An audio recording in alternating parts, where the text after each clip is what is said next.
Oh, no, you don't. Yeah.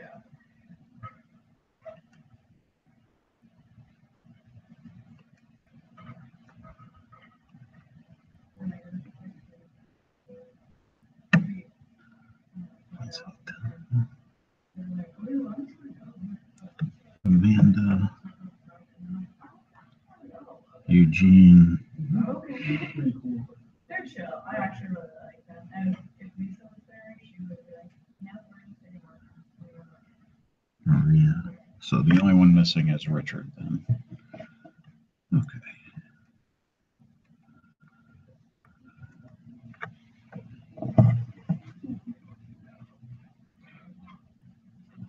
So what questions do you guys have? All of them. I figured we're going to start getting into the meat of a lot of questions. It is. Just keep your head up. It'll be okay. You'll get through it. But it is kind of a fire hose.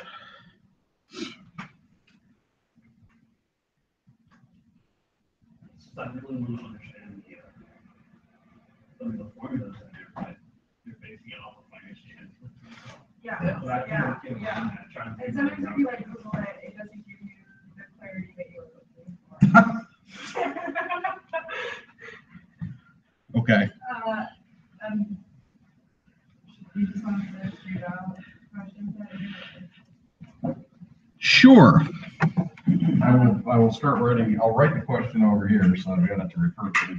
Or I guess I could type it out as you go. All right, Maria, lay it on me. I just wanted more clarity around expected rate of return formula. Okay. The book wasn't very clear, and there were questions in the quiz about it, and I had a hard time deciphering the book's explanation and questions. Okay.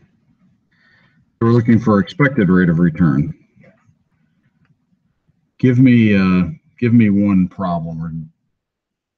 It was asking for the mathematical equation of it, and like I didn't write down the options, but I know I got it wrong. And an example of the option was maturity yield plus current yield, or current yield plus capital gains yield, things like that. The book, the way it explains it is kind of Okay. Then I watched a video that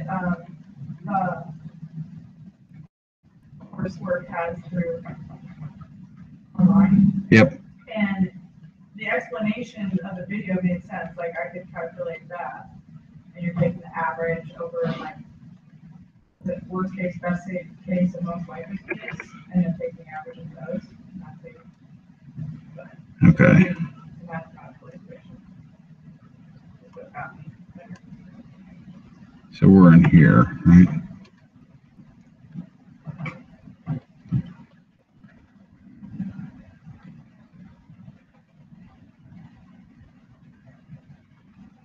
Okay, here's the question. I did write that. Which of the following mathematical expressions is used to compute percentage rate of return on a bond?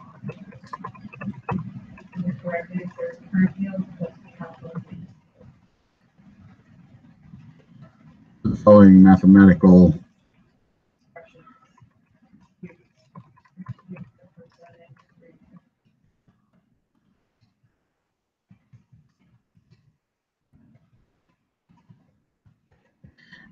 and the answer was is current yield plus capital gains.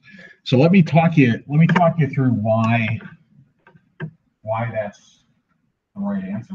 Yeah. And then I'll try and use a couple examples. So when you've got a bond and you buy the bond at any given point in time, you're going to pay the market price. Now remember that the value of a financial asset is the expected future cash flows on that asset discounted at an interest rate, which takes into account the risk. So you've got really two elements when you look at a bond. So if you say, okay, it's a bond that is a bond pays 5% yield, par value of 1,000. Does everybody know what par value is? That's the amount that you're going to get paid at maturity. Correct. So it's got a 5%. On.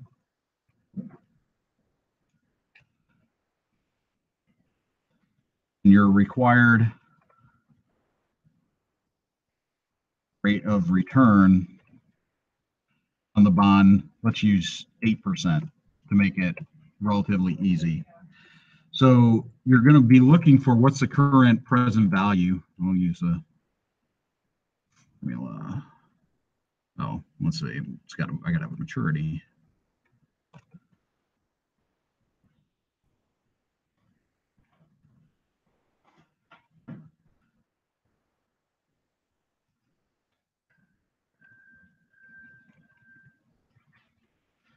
So we want to determine what the current present value of that bond is.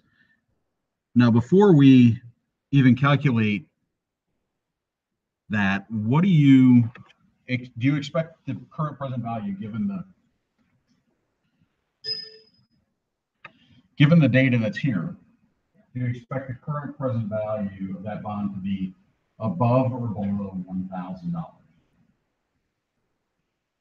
Below. Why? Because that's how much you're looking to get at maturity and your risk is higher, right? The required rate of return is 8%, that would be higher than where you started, right? And you're looking back. You're headed in the right direction. Yeah. So this is the bond that we're going to try and calculate the value on, and I'm going to show you the components of capital gain plus return. The bond is going to spin off every year a payment of $50, 50, 50, 50, 50, 50. We'll walk through the calculation. 50, 50, 50, 50, 50, and then the last year you're going to get 1,050. You're going to get the 1,000 back plus the bond amount. Because this required rate of return is higher than the coupon rate, it's going to be sold at a discount. And I'll show you what that looks like. So if we have period 1, 2, 3, 4, and 5, and we have cash flow 50, 50, 50, 50, 1,050, we can come up with the net present value is going to be equal to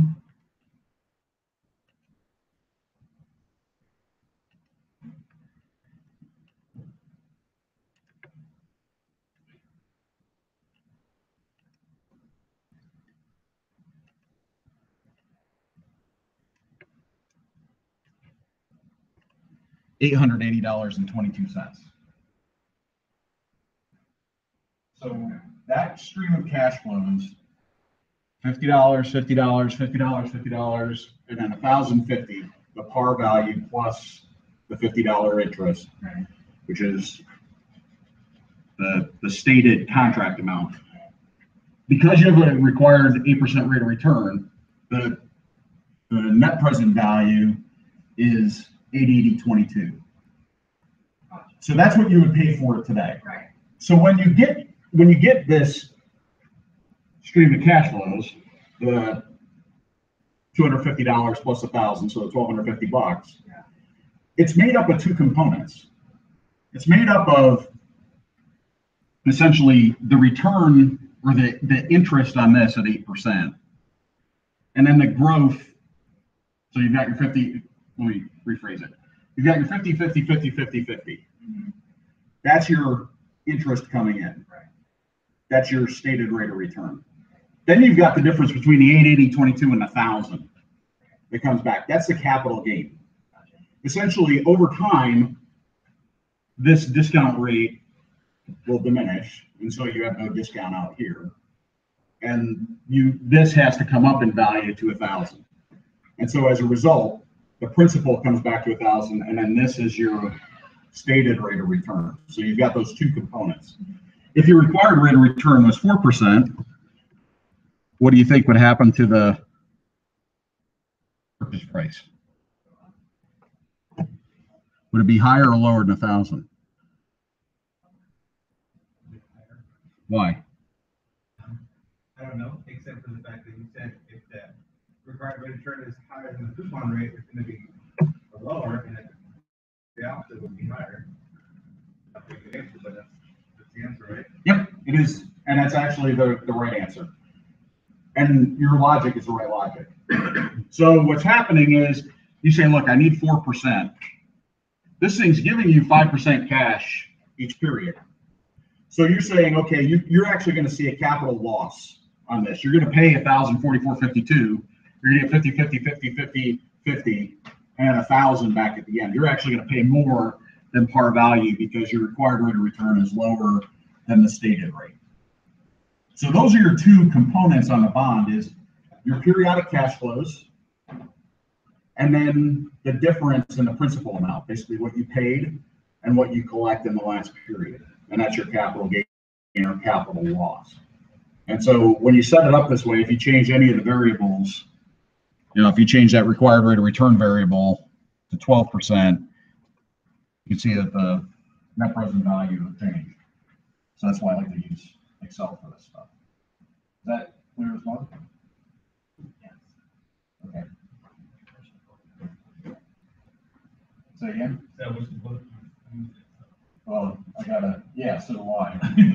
I think they got a new edition which has come out this year, and I generally wait a year for the new editions to, just in case there's any edits that need to go through. But one of the pieces of feedback that the instructors gave to these guys was less financial calculator, more Excel, because no one uses financial calculators anymore. What other questions? What other problems?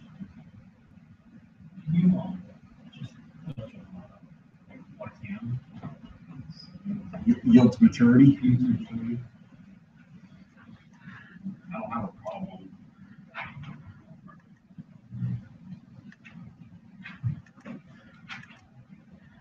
See where yield to maturity is here.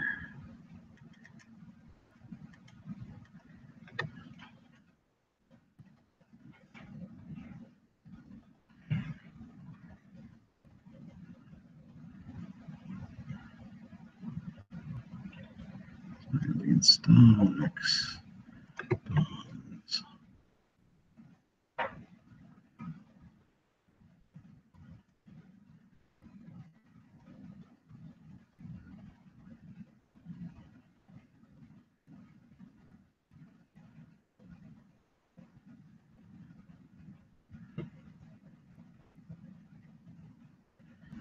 So yield to maturity is, as this kind of pithily states, it's the average rate of return earned on the bond if it's held to maturity. So in the case of the example that I just threw up on the board, in this particular case, if you bought the bond for $747.67 and you held it to maturity, you held it for these entire 5 years until this was paid off, what would even though the bond says it's $1,000 par value bond at 5%, is the yield to maturity 5%? You paid $747.67 and you held it all the way through to this point. The piece of paper that you've got says you've got a Unilite 5-year bond, $1,000 par value, 5% coupon. What's the real yield to maturity if you paid $747.67? 12%. Essentially, when you think about these finance problems, there's really always 4 components, and they're fairly well outlined here on the page. So you've got a present value, you've got an interest rate, you've got a number of periods, you've got a future value, and then you've got the cash flow. And you're really looking at the mathematical relationships between each of those 5 things. And generally you're given 4, solve for 1. And so that's if you think about finance, everything comes back to you're given 4, solve for 1. And in this particular case, if we use this as the example, what number's the present value? 747.67. What's the R, the rate? This is a tougher. That's a 12%. What's the N, number of periods? 5. What's the future value? Not really.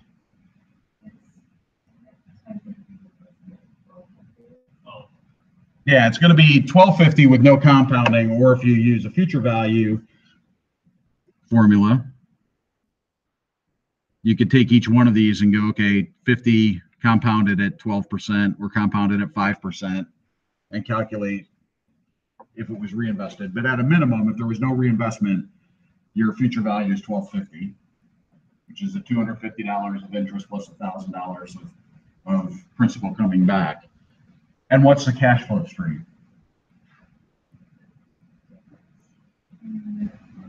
It's essentially just the 50, 50, 50, 50, 1,050. And normally in Excel, you put this in as a negative 747.67. You can, or if it's an annuity, you can use the annuity feature and put in 50 as your payment. But you're basically going to get 3 or 4 of these pieces, and you're going to need to solve for one of them. In this particular case, we essentially use this data, the coupon, to calculate out what the cash flow was. The coupon is one of those things that will tend to hang folks up because they'll see 5% and they'll use that for the discount rate. Where really it's used to calculate as a percentage of the par value what the cash flow is. So it's not used for anything other than to calculate $50, $50, $50 in each one of those periods. And so when we're calculating, we're going, okay, we're going to try and solve for present value in this case. We've got an R, required rate of return of 12. We've got an N, 5 periods. We don't need a future value, but we do need the cash flow stream. So we're going, okay, what's the cash flow stream? Cash flow stream is, well, they give you this data. So you're going, what does that mean? Well, it's a bond and it's a coupon bond. Then it's going to be 50, 50, 50, 50 at 5% times the par. And then you get the par value back at the end. And so solving for this, you get 747.67. Now let me throw, and you guys have had a couple of these problems, so let me throw one out at you. How many of you have done a quiz at this point that has 0 coupon bonds, where it says you have bought or you are looking at a 0 coupon bond? Okay, there's a few of them in the quiz bank. What's a 0 coupon bond? Right. So how much cash gets paid out here, here, here, here, here, and here? So you're telling me that it's 0, 0, 0, 0, and how much here? 1,000. If this was a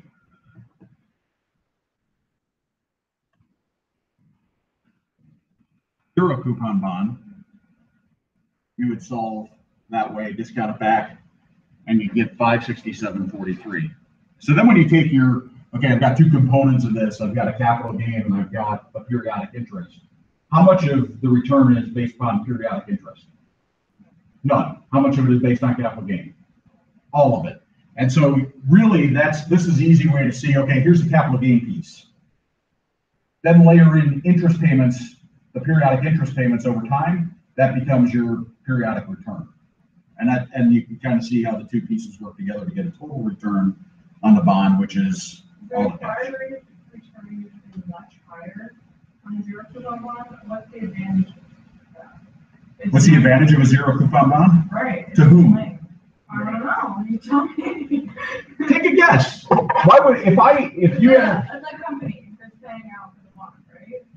Yeah, so the company, so let's say, we're company X, Unilite, we're gonna issue zero coupon bonds. Why would you do that?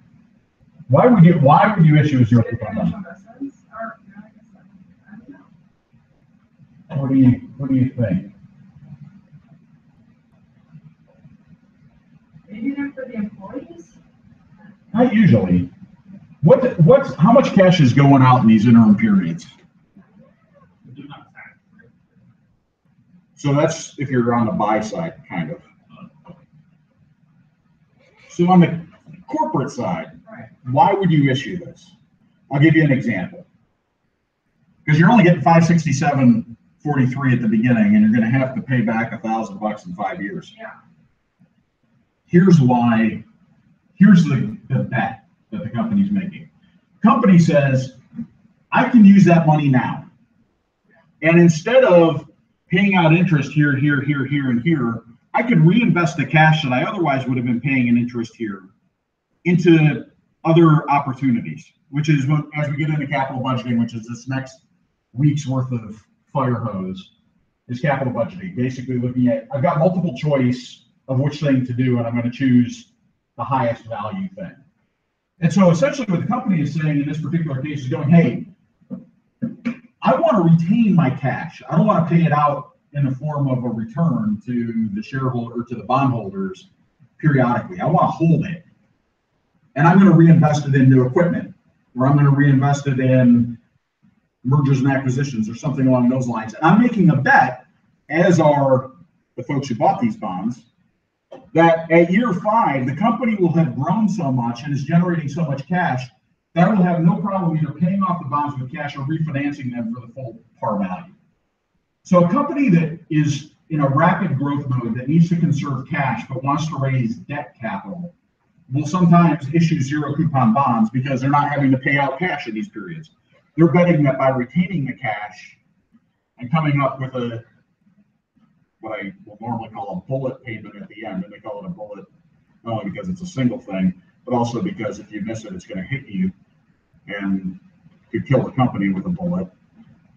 But they're betting that in each one of these series of periods, that they're going to be able to reinvest that money at a higher rate than they would be by paying out the bondholders. They want to keep that cash in the company for reinvestment, and then they're betting that in year 5 they're going to be able to refinance those bonds at par, or they're going to have built up enough cash to pay them off. Does that make sense? Makes sense, I just don't understand from a buyer's perspective, like, 25 years from now, that's 567. I mean, I would rather just stick my 567. And do something with that money that would give me $1,000 in my home in 25 years. I don't know. So, Maria, you're on the right track for how to analyze this decision. So where do you get that trade-off? What in here that your perception of the risk or the reward required to do that is in what number? The 12%. Yeah. And so what you just said was, when I look at this, 12% ain't high enough. Yeah. For me, I want higher. Or a year. I don't want to wait 5 years for it. I'd wait a year for it, maybe 2, but I wouldn't wait 5 years for that much. So if we said it's going to be 2 years. 2 years. Yeah, that would make me think about it. The required return was the same. Right. You would pay $797.19. Does that feel better to you?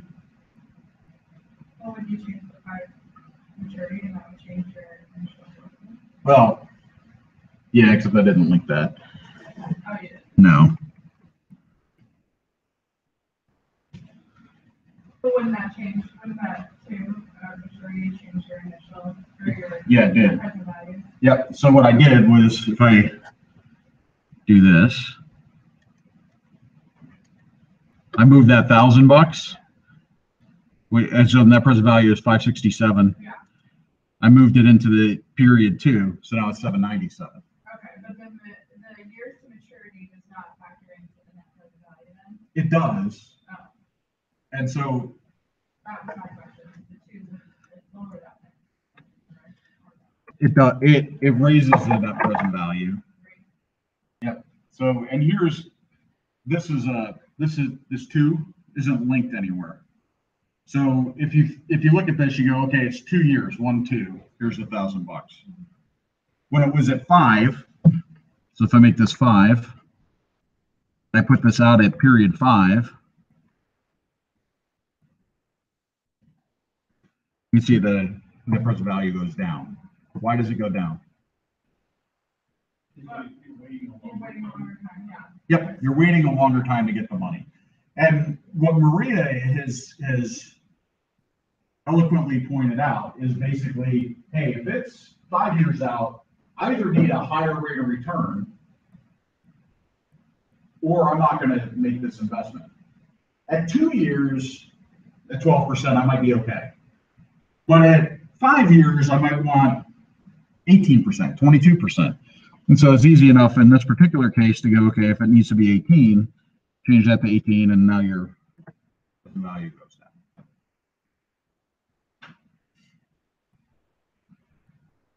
What other questions?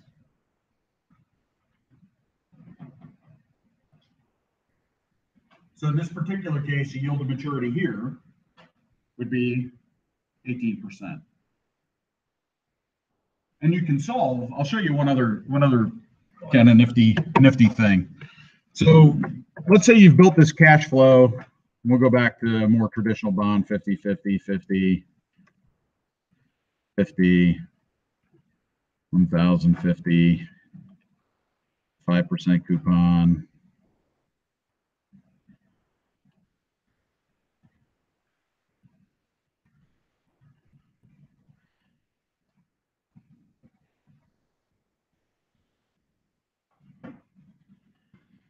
So what if you're given this information?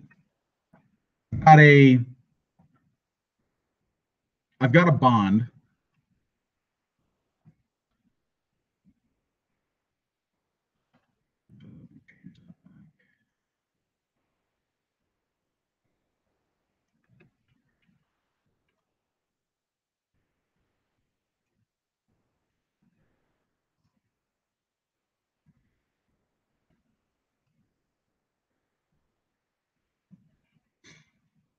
So I've got a bond. It's got an $850 purchase price today. It's got 5 years to maturity. The payments look like this: 50, 50, 50, 50, 1,050, 5% coupon, 1,000 par value. What's the yield to maturity? So do you look for the rate then on the formula? Yeah, there's 2 ways to do it. I'm going to show you one way.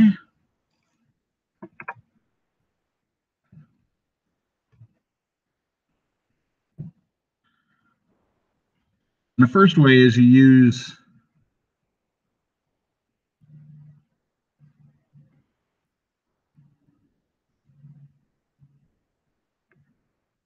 go to goal seek. So you use what if analysis, goal seek. And you say, I want to set the net present value to $850 by changing cell D7, the required rate of return. Hit return. And it'll tell you that it's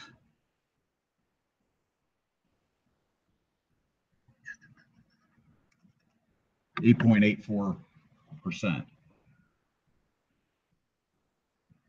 So for the 2,000 cell, just put in the par value. On the goal seek, You put in whatever you want. So if I'm saying it's a purchase price, so if we change that purchase price to $950, let's say, and we go, okay, we want to see what this is going to turn out, what the yield to maturity is. You can go to data, what if analysis, goal seek, and you say set that net present value calculation to value $950 by changing the cell that you're trying to solve for, which is required rate of return. 6.193%. And so that's giving you the yield to maturity. If you paid $950 today and you got this stream of cash flows, the yield to maturity is 6.193%, even though it's a $1,000 par value at a 5% coupon. Does that make sense? I'm getting blank stares. Does that feel pathetic? Goal seek is one of the most powerful. You need to understand. It's going to save you a lot of time. Functions. The other thing you can do is you can start doing bracketing. So you go, okay, I don't know how to use what if analysis and goal seek, although it's not that difficult, especially with that dialog box. But if you go, okay, I'm going to start guessing. So the purchase price is, if we say it's going to be $750, you can go to 8.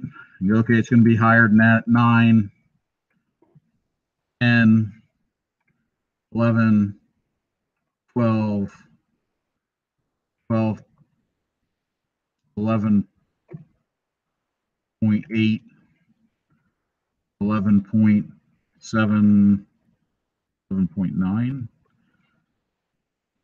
11.91, 11.92, 11.921, 11.922, and you're basically right there. So you can use that as well, but goal seek we'll do it just like that. And basically what goal seek does is exactly that same function, bracket, and then just starts narrowing it down until you get down to 0. So if anyone in here used to be in field artillery, that's how to kind of nail yourself right down to your target is go each side of it and then split the difference and keep splitting the difference. Who here has used goal seek before? Anybody? It's pretty nifty. The secret with goal seek is it has to be an input to a formula that you're goal seeking for. You can't goal seek a constant. It's got to be an input to a formula. You can't goal seek a formula. Excuse me. It's got to be a constant. You can't goal seek a formula, and that constant has to be an input to a formula in order for it to actually work through the process. I tend to use goal seek a lot, more so than a lot of the specialty formulas to try and get to things like payment amount or rate of return, or in this particular case, effective rate of return, because it solves it like that, and I can very quickly spin it without having to rewrite a bunch of formulas. Does that help answer the question a little bit? Okay. What's up? No worries. You're catching me on an off night, sick and grumpy. So I'm trying to keep my spirits up. What other questions?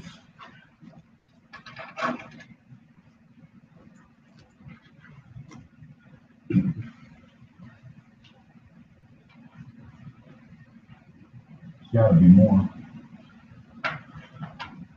So the other thing I'm going to do before I kind of jump into a couple of things and then ask for more questions is I noticed a couple of you had some real challenges with the first week's quizzes. So I'm going to reopen all those and push them out the next week. So last week's, this week's, I'm going to push them out a little bit, give you a little bit more time to cycle through them. I know they're long. I know they're painful. And I kind of warned you up front that they're long and painful. And they're going to take a couple hours to just work your way through it. If it was me, I'd be working those. We're in here on Monday. It should normally be a Monday, Wednesday class. I would be taking the Monday in here to kind of absorb and ask the questions. I'd be taking the Wednesday to work through that quiz, that next upcoming quiz. Cycle into everything, try and figure it out. When you have questions like you guys have brought forward today from that quiz, bring them in the following Monday. We can walk through those questions, make sure you're comfortable, and then the quiz doesn't close until after class tonight. And so you can go back and go, okay, I've got those couple questions, I'm either tag them or mark them, or I'm gonna go back and cycle one more time and knock out the quiz. If that's not working because it's too tight to today, or if you have class on Monday, I can push these out to Tuesday, that's not a big deal. Conversely, if you're going, hey, by the time I get to class on Monday, I'm done with last week. I'll ask whatever questions I got, but, put it in the bank, I'm finished, and, I want to keep moving, that's fine too. I want to make sure you've got plenty of time to be able to cycle through these things. I know a couple of you, I could kind of tell by combination of the scores, the number of times you took it, that, you're jammed up both on time as well as maybe some questions. And so I don't want to put you in a position where you're really struggling through these quizzes. You're struggling up because of the length of them, let alone the content. So I'll extend them all, for another week, essentially, push all of them out, get back in there, take a look at them. If you have questions, come see me. Or come see me after class. Or if you're down on Lacey campus, come see me at Lacey. Look at the videos online and kind of look at the last year's classes. They're going to be, and I think I heard a couple of you say, yeah, I've looked at some of the last year's classes stuff. That's helpful because the lectures were far more in depth because we would spend an entire 3 hours going through the problems that we went through tonight in 30 minutes. So I know it's kind of a tough cycle. So what other questions do you have on anything we've done today? Yes, ma'am. Why would someone not hold a bond for maturity? I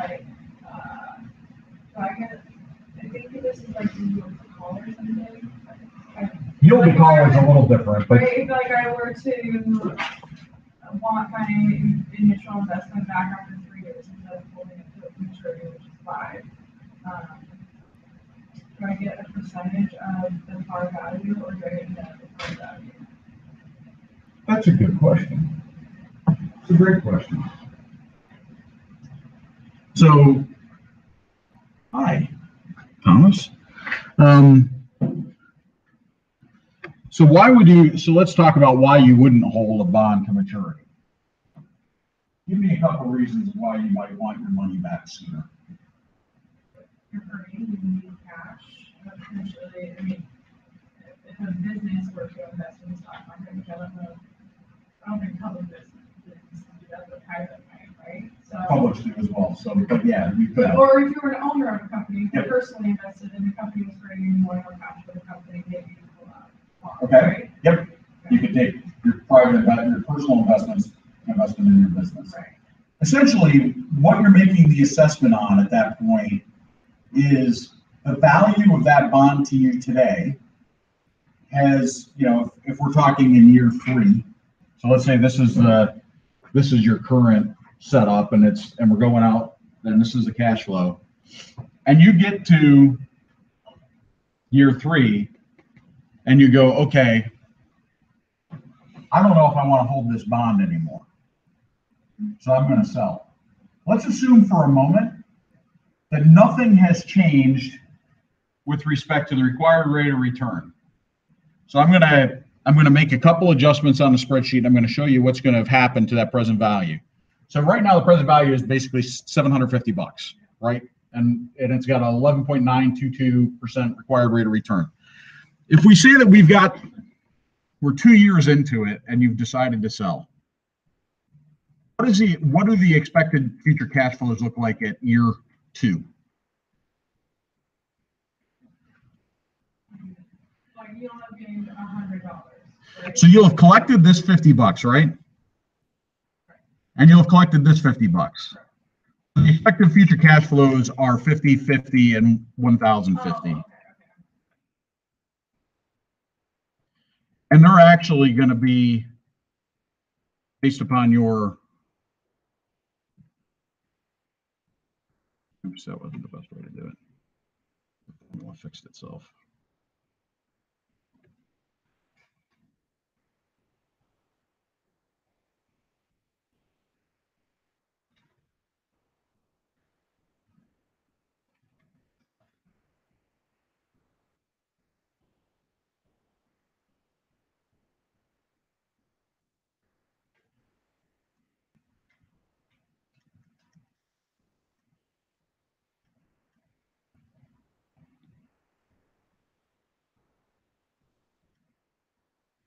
So what we've done is we said we've collected the $50, and we've moved the cash flows in.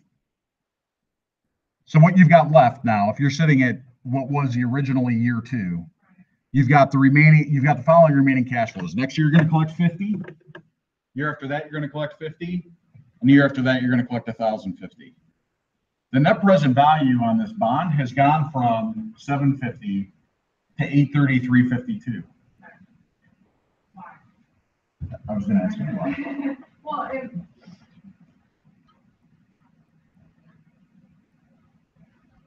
I'm thinking return on investment is $100 so far. So you're done at $650 from your initial investment change, whatever. So I'm.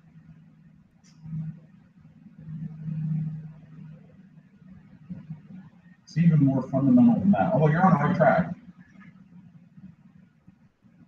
What's the big cash flow? What's the big cash flow? Well, it's 1050. How many years away was it when you first bought this bond? 5. How many years away is it now? 3. So that, because the present value, because that's gotten closer, the present value is higher, right? That part, what you're seeing here is, Maria, is the increase driven by the capital gain. Essentially, as that $1,000 is getting closer and closer and closer to being paid, the present value of that $1,000 discounted at the 11.922% is getting higher and higher. And then that if it was all in that period 1, it would be $1,000. And so essentially, you're seeing the difference is the capital gain. So you could go, okay, look, I'm going to sell today. I'm going to have collected $100. I'm going to pick up $70, $83.52 of capital gain, and I'm going to forego the rest. And there's somebody else out there who's going to go, this is a good deal because they want a bond with those characteristics. What do you think, as a practical matter, now this isn't the math piece, this is the practical piece. As a practical matter, all things being equal, what do you think will have happened to that required rate of return between the 5-year point and the 3-year point? It'll go down. Why? Sure, exactly. What elements of risk? The company's likely to pay out the bond, right? Right. What else? This is all There's like, not as much that they have to pay out to the owner. kind of, sort of. What else? This is all like the Chapter 8, Chapter 5 stuff. What are the components that go into interest rates and interest rate risk? Inflation risk. Right. And so you're looking at a shorter period of time, and so the variability in inflation is likely to be lower. Now, you could see it could have gone up as well because, and I think I've got a graph in here that shows over time, interest rates tend to be pretty variable. But that interest rate has got these components to it. You've got business risk, financial risk, default risk, the chances that they're not going to pay back. As time goes on, you're getting both more and more comfortable, most likely, although their business could degrade. And you've got other risks associated with it as well. So you've got this, combined risk, total risk and other risk, but there's these risks which are built into the interest rate. Interest rates, inflation risk, maturity risk, liquidity risk, and exchange rate risk, political risks, every kind of risk. Essentially, if you think about any financial pricing, you've got a series of cash flows which you model, and then you've got the interest rate. And the interest rate is the measure of the risk of all these risks, including your own preferences for having cash now versus cash later. Your risk of getting your knees whacked by Guido because you're not paying your loan back versus loaning the money out at 50% or 40%. Those are trade-offs that you are making based upon risk. That risk is all built into the interest rate. And so as a result, all things being equal, when you get closer to maturity, the chances of default are likely lower. The chances of inflation over time, the risk of variability tends to start coming down, because in the short run, you're going to see less variability. So this may change from, nearly 12%, 11.992 or 922 to, let's say, 10.5. Now the present value's gone up by another $31, which is part of your essentially. So is the market determining that, or okay? Yeah. You can't anticipate how that's going to change over the years. No. Okay. Essentially, what efficient market hypothesis would argue is the anticipation of the change over the years is built into the initial interest rate, and there's no arbitrage opportunity available. In reality, assumptions change all the time, which is why you have bond exchanges where price of bonds go up and down, because the underlying corporate performance changes, interest rate projections change, economic projections change, inflation projections change. And as a result, you start seeing changes in both the risk-free rate and then a risk premium with the interest rate, which will change the required rate of return. You could have this company going down the tubes and you're coming close to maturity and that rate is starting to spike. They may be looking at it going, oh my gosh, the company's not going to be able to refinance these bonds, and therefore the company's going to default. And that interest rate at, one period before the principal is due could turn into 50% or higher. And you'll see that when you look at the bond exchange. You'll see stuff where like the bond price is 40 cents, 50 cents on the dollar, which is how it's quoted. And that's because that interest rate, the required rate of return, is so high because those risk factors, normally the company specific, unsystematic risk factors, the ones that can't be diversified away, are really peaking. But in general, all things being equal, the closer you get to maturity, you're starting to reduce liquidity risk, and you're starting to reduce default risk, and you're starting to reduce maturity risk. So all those start to converge essentially to the coupon rate. The net present value is always going to be higher than the present value. No. In this particular case, the net present value is lower. Well, on a zero coupon bond, it would be. On a zero coupon bond, It would be the same, right? When you initially start. And does it only Yes. change after the first year, or does it change after like the second year, like you drive a car off the lot? yes, Okay. yes. So a zero coupon bond, at the time you buy it, if the market is at all efficient, the purchase price is equal to the net present value. Because in finance, the value of any given asset is a factor of the expected future cash flows and the required discount rate, or the required rate of return, or the interest rate, which measures all the risk components. And so in a zero coupon bond, when you buy it, you've got an expected cash flow stream, which is $1,000 in 5 years. You've got a discount rate, which factors in all the risks. And so the purchase price is, let's say, $750. And that's also going to be the net present value at that point in time, because it's essentially the factor of those two elements, the interest rate and the expected future cash flows.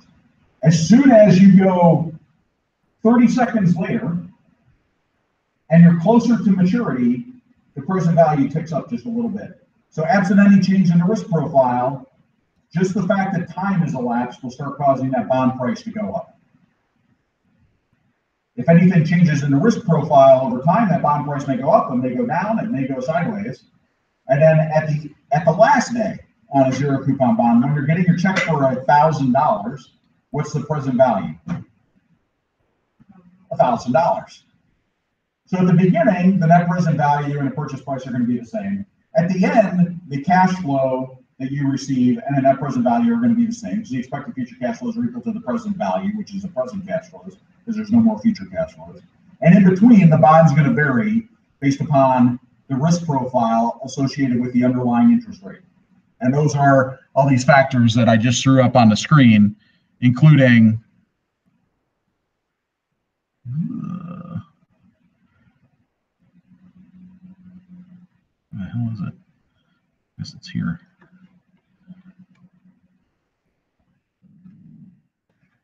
Including all these elements. So you've got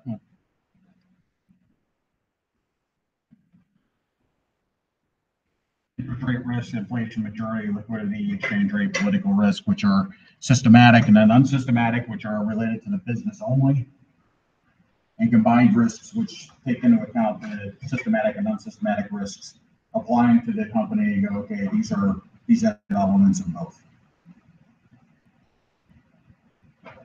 What other questions?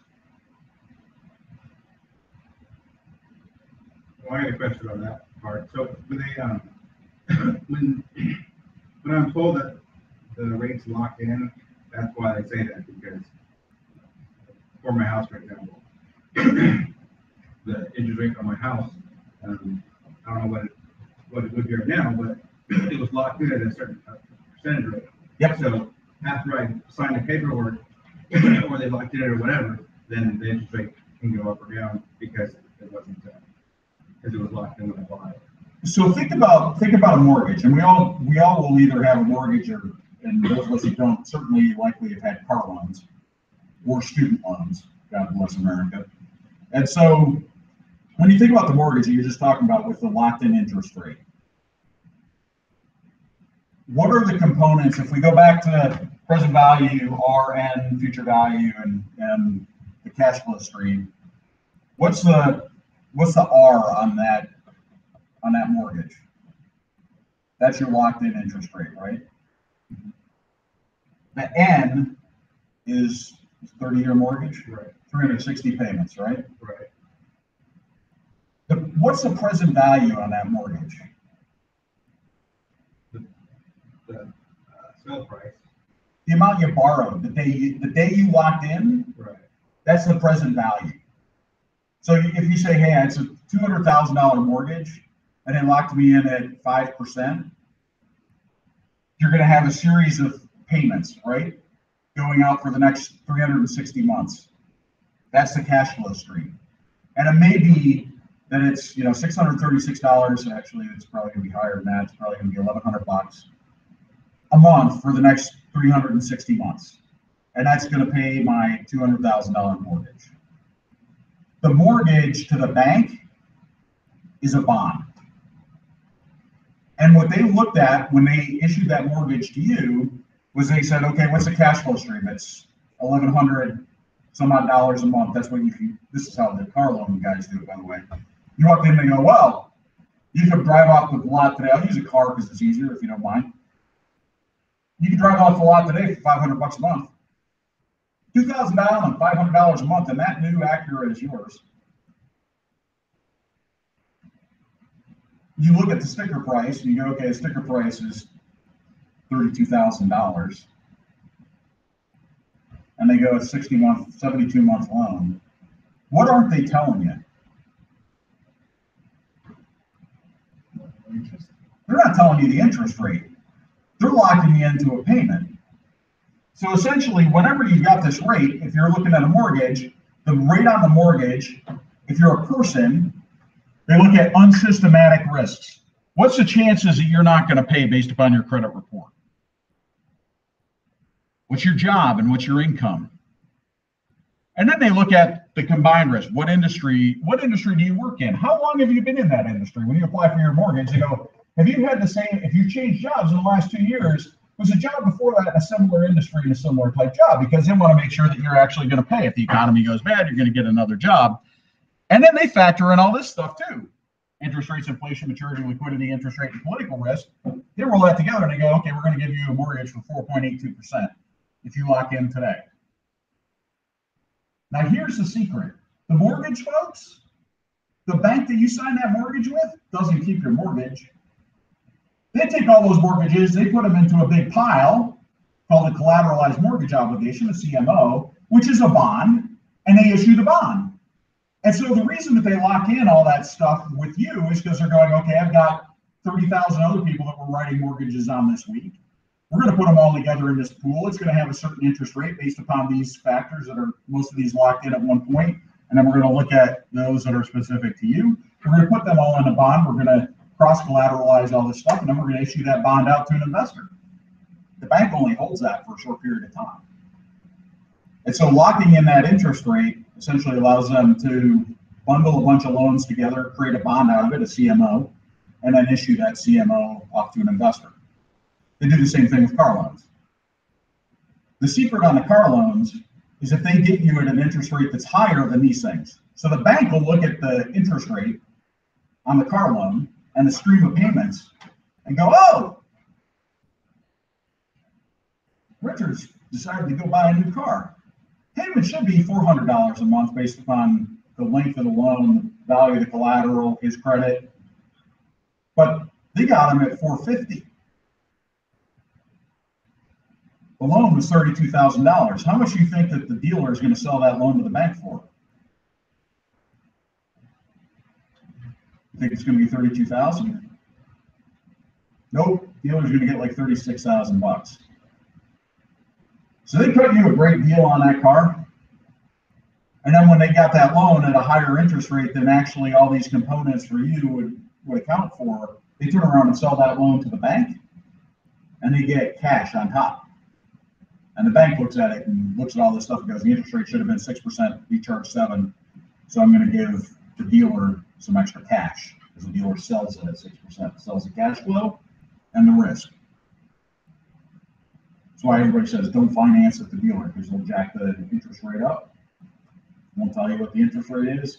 It's going to be higher than what you could get at the credit union or at the bank because the dealer's going to pick up an extra $300 to $3,000 on reselling that loan to a bank because they underwrote it higher than what your risk profile looked like based upon these factors in the interest rate.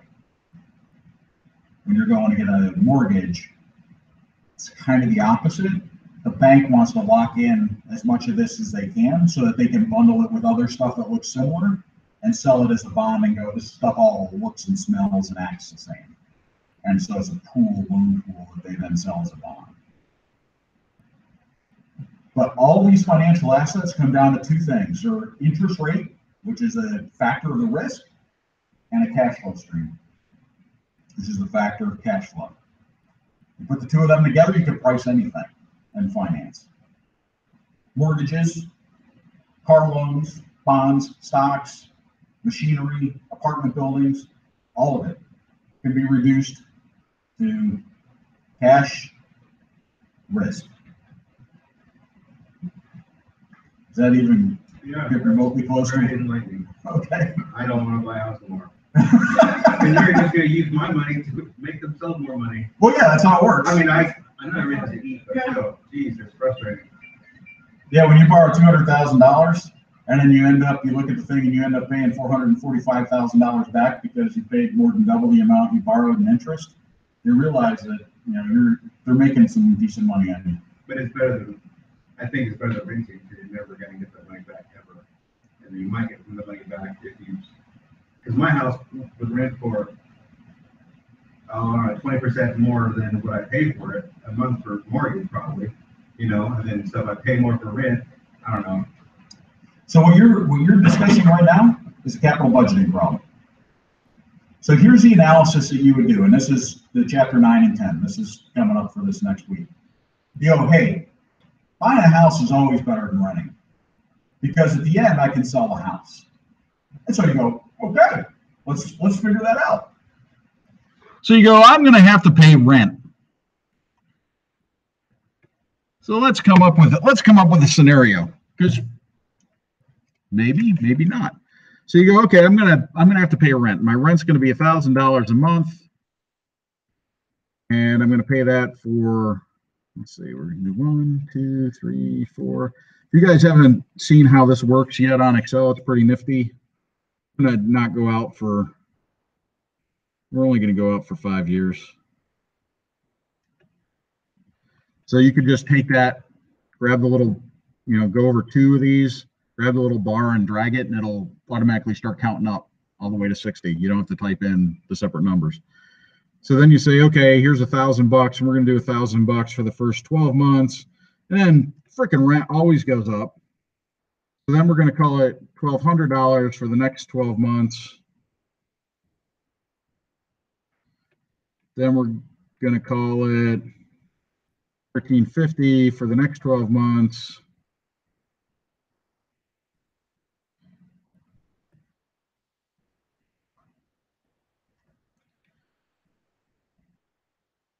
And we're going to call it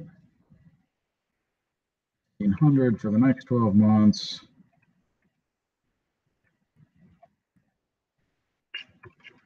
And the last one, we're going to be 1,650.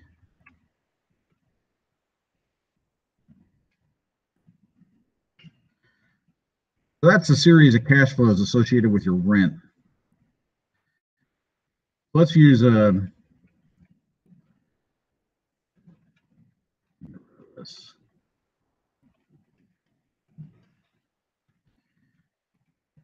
So we're going to have a $200,000 mortgage. Have a 5% interest rate or opportunity cost.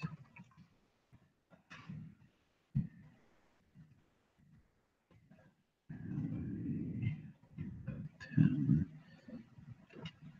5 years.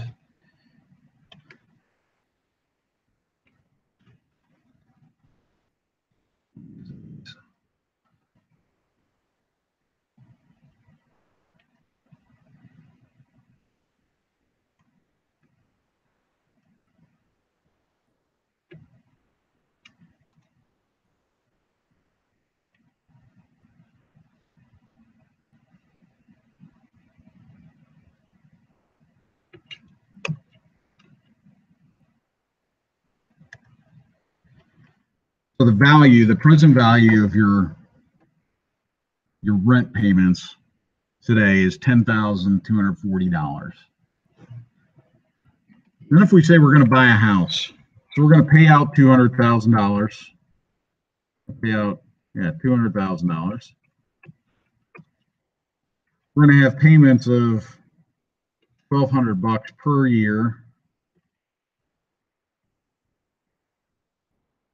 all the way out to here, because normally these things, let's make those.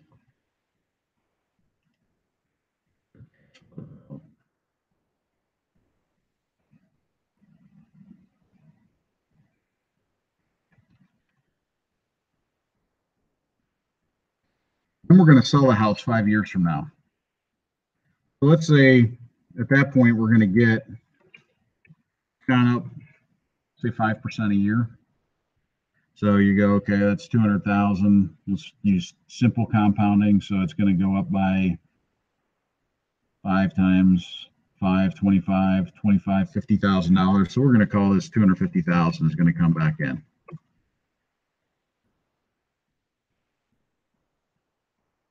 So essentially, you've got a cash flow stream that looks like I paid out 200,000. Got interest. Actually, this should just be the interest.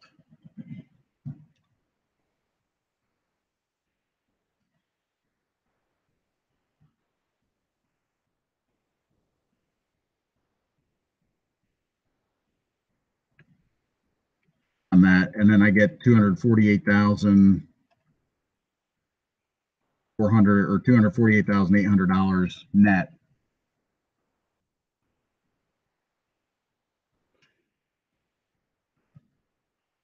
At the end, which has a higher value.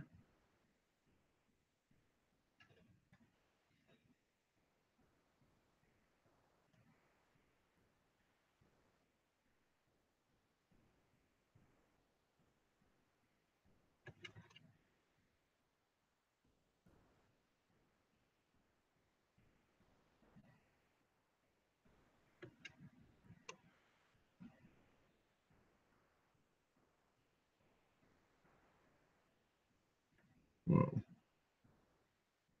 wrong.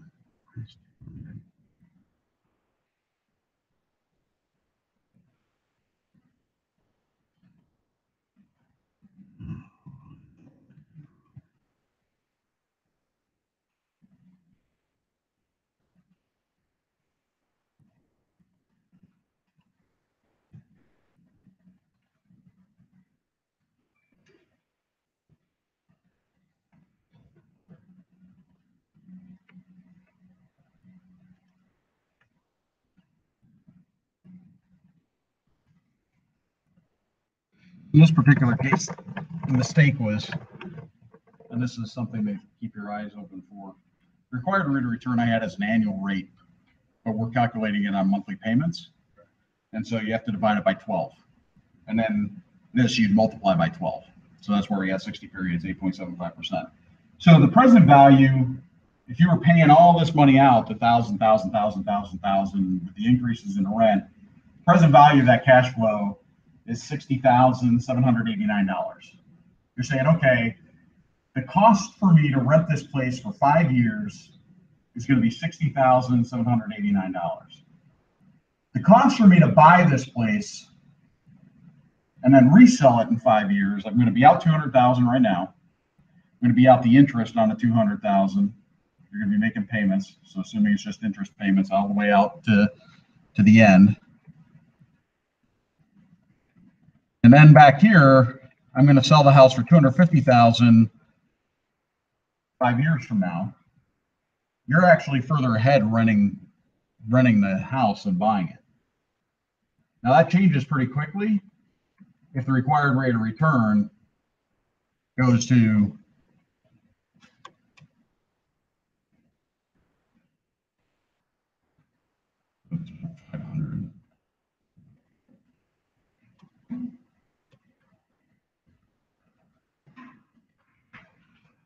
So if the rate of return goes to 6% from 12%, all of a sudden now it becomes cheaper to buy the house than to rent it. Why do you think that is? Why do you think when the required rate of return is high, the house costs more to buy than it does to rent? And when the required rate of return is low, the house costs more to rent than it does to buy in present value terms?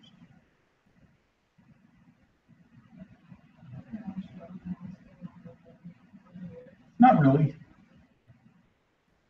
Think of the math.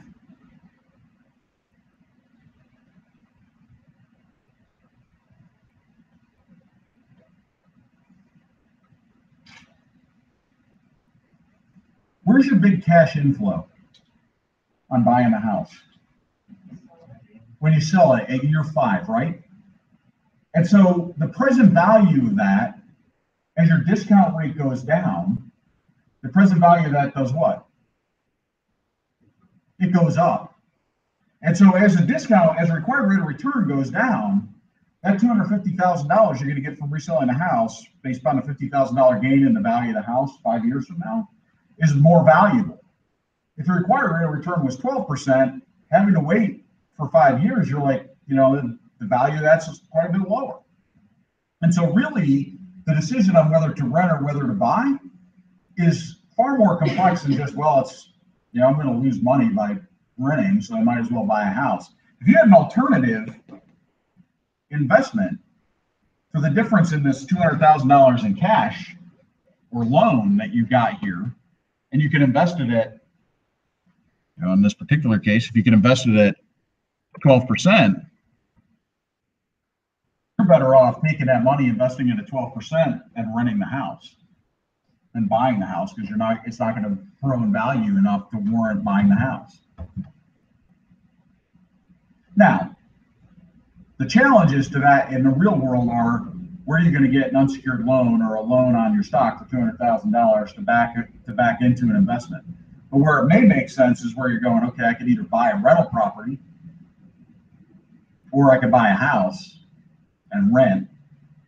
And it may turn out in some cases that to buy a rental property and have you rent from yourself is a better rate of return than actually buying a house. So you buy a house, a duplex or a multiplex, and you rent a quarter of it, and you pay market rent, and then you rent the other 3/4 of it, and you use the cash flow from that to cover the mortgage. You're going to end up most likely further ahead than if you had your own house. Now, your required rate of return might be significantly higher than 2, 3, 4%, because you're trading off certain subjective things like privacy. And so you're going, hey, I need to be compensated for that. And that compensation, those soft costs, are built into the interest rate. And the tough part, as you looked at, chapter 8, chapter 5, I think in particular, are going, okay, how do I get these soft costs in there? Because it may prove that it's cheaper for you to use Uber than to own your own car.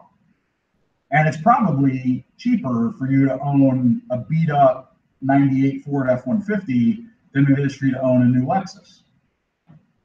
But there's certain value or utility associated with either the new car or the nicer car or the reliability or the inconvenience of not owning a car and using Uber, which make you say, okay, even though I do the cash flow analysis, I'm still gonna, even though I might be further ahead by renting as opposed to buying, or by using Uber as opposed to buying a car, I'm gonna buy a car anyway because I feel like that's something I want to do with my money, or that's convenient. That's difficult to quantify in this analysis, but you would quantify it in the required rate of return.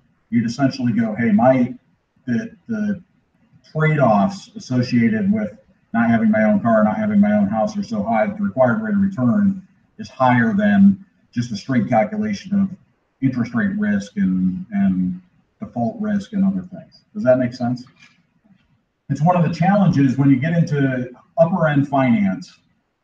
And if any of you turn into finance junkies and end up going for like a master's or PhD in finance, and you're looking at the social side of finance, where finance and economics cross, a lot of the research in that area is really trying to quantify these social preferences and going, okay, how much is it worth for someone to make this decision?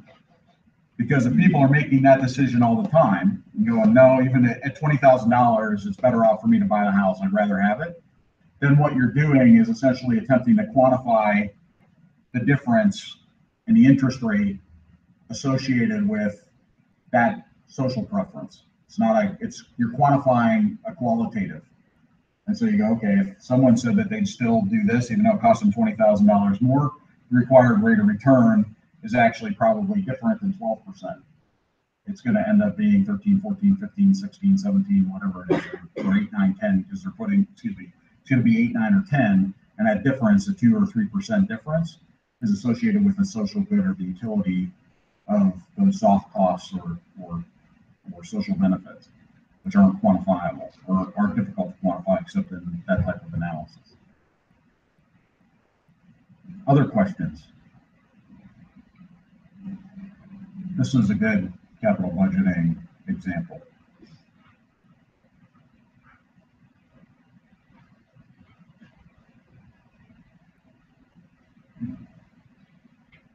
In reality, what you'd end up doing, because we only measure cash here, is in period 1, you would have your down payment plus closing costs. That's your cash out. In period 2, 3, 4, 5, 6, 7, 8, 9, you'd have your payments. So $1,400 a month, property taxes, all those other carry costs. At the end, you would factor in your loan repayment. So what was, you're going to sell the house for $250. What's the net cash coming to you? Well, it's going to be $250 minus closing costs minus principal repayment on the debt. That's going to net to, say $40,000. So you're going to go, okay, minus $20,000. I put 10% down. I'm plus $48,000 here at the end, and I had all these payments in the middle. And generally, you're going to find you end up right now in most markets, including Seattle, you're generally better off renting than buying. Depends on the neighborhood. Other markets where you see rents close to mortgage rates, and in some cases rents below mortgage rates, which is where we're at in a lot of downtown Seattle type neighborhoods. The rents are actually lower than mortgage because people are anticipating the value of the property is going to go up. It's cheaper to rent. In some of the areas like Lacey, it's cheaper to buy. You can rent the house for $2,500, or you can buy it for $300,000. You're going to end up further ahead and buy. What other questions?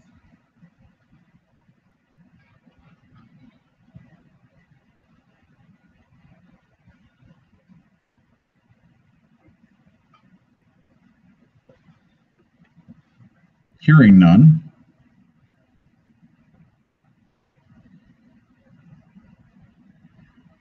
We talked a little bit about this chapter 8 stuff, but I want to dig into it a little bit more because CAPM is my favorite thing.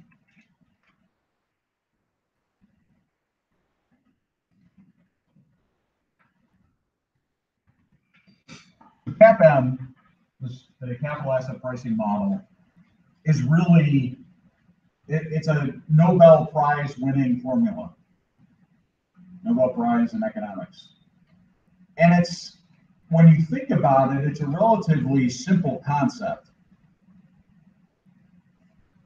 But in practice, the calculation of it is very difficult. And so I want to kind of take us back to this concept or this construct that any financial asset is the product of two things: the expected future cash flows and an interest rate, which represents the risk of those expected future cash flows. You put those two things together and you can calculate out what the present value is, which is the value of that asset today.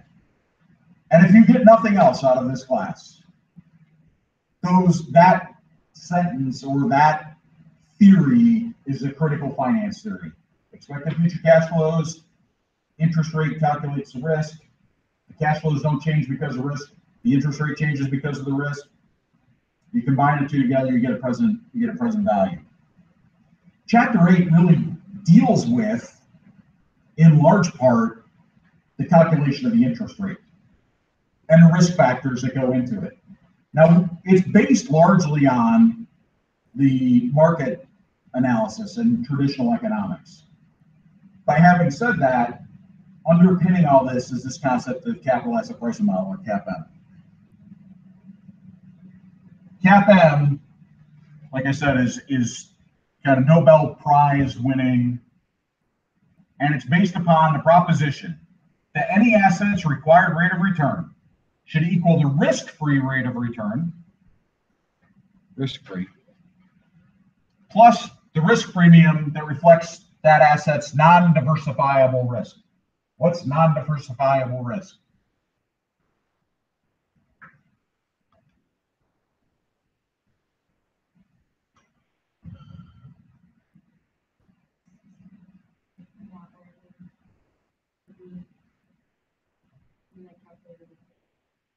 Yeah, so what's diversifiable risk? So diversification, I'll take a step back. Diversifiable risk is risk that by combining that asset with other assets, diversifying the asset pool, you make that risk go away. So diversifiable risk is essentially, if you buy all Apple stock, you have no diversification in your portfolio. You're subjected not only to the market, but you're subjected to all the risk associated with Apple. If you buy a mutual fund that's the S&P 500 index fund, Apple represents a small segment, say 0.5% of that fund. You've diversified most of the risk associated with Apple away, the company itself, and instead you're really riding the whole market of similarly situated companies that are sitting in the S&P 500. And so diversifiable risk essentially says, hey, I can combine this with other securities, or I can combine this with other elements and make that risk go away, or mostly go away. But there's risk that can't go away, which I think you had noted was a systematic risk. So systematic risk is risk that's inherent to the system, plus systematic. It's risk that's driven by factors that are the market itself, and outside the market, rather than company-specific or security-specific risk. And so what you've got is essentially a risk-free rate of return plus a risk premium. Now, the risk premium over here, you'll see is this formula, which is the market required rate of return, that's R sub M, minus the risk-free rate. So what you're doing is saying if the market says this has to be 12%, and the risk-free rate is 4%, you're saying the risk premium is 8%. So 4% plus 8%. And if the security, the stock, the project, the whatever, this is beta. Beta is an important concept. You'll see beta all over the place if you're a stock Yahoo. Beta is essentially how strongly correlated is the return on the risk on this particular security as it pertains to the market. So if something's got a beta of 2, is that more or less risky than the market as a whole?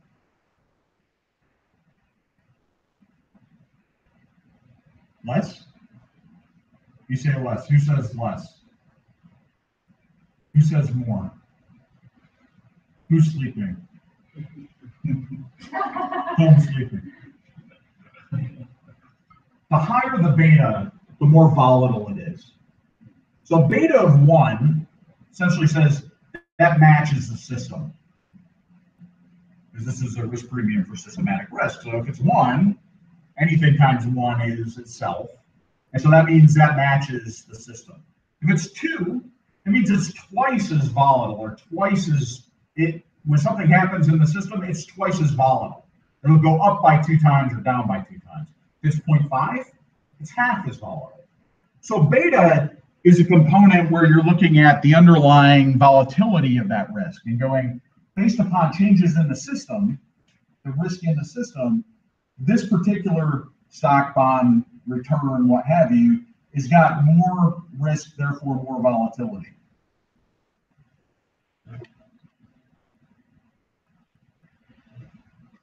So security market line is a graph of CAPM. It's a line that shows the relationship between risk and return.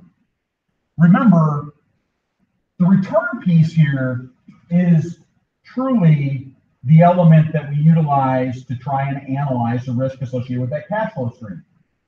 And so the security market line is really the universe of all that systematic risk.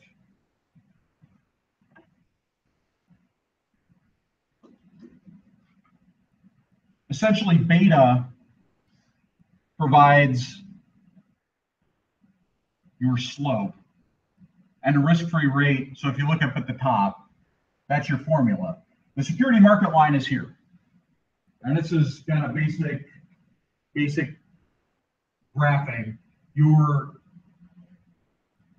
intercept here is a risk-free rate.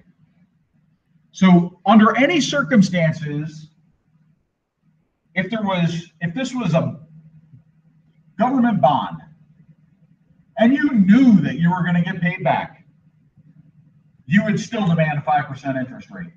That's risk-free. That takes out all those risk factors, and you go, okay, I need at least 5% to even ante up. Then you take a look at, okay, how risky is this relative to the risk premium? So you go, well, I got a slope on the line, which is essentially driven by beta. And so if I say it's half as risky, I say it's as risky as the market. I'll use that as the example, starting example. The market says, if you look at where the intercept is, the market says, okay, I need 11% rate of return for an average return. The risk-free rate we know is 5. So the risk premium is the difference. It's the market rate, 11 minus 5, which gives us 6. And the beta at 6, because it's the average, is 1. So then we go, okay, what is something that's twice as risky require? It's not. So in this particular case, you're going risk premium is 6, so we needed 11, right? Something that's twice as risky, you're not looking for 22. That's one of the areas where you can get tripped up on risk premium. Is you go, oh, the required rate of return on something that's average to the market, that's got a beta of 1, is 11. That's my required rate of return. So if it's twice as risky as that, I need 22. No, sorry. This is where that CAPM formula is important. So you go, nope, I don't need 22. I need twice as much risk premium. So the risk premium at 1 times was what?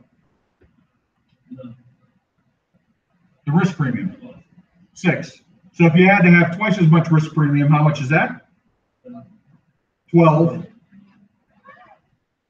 Plus the 5% risk-free. So risk-free plus the risk premium gets you to 17.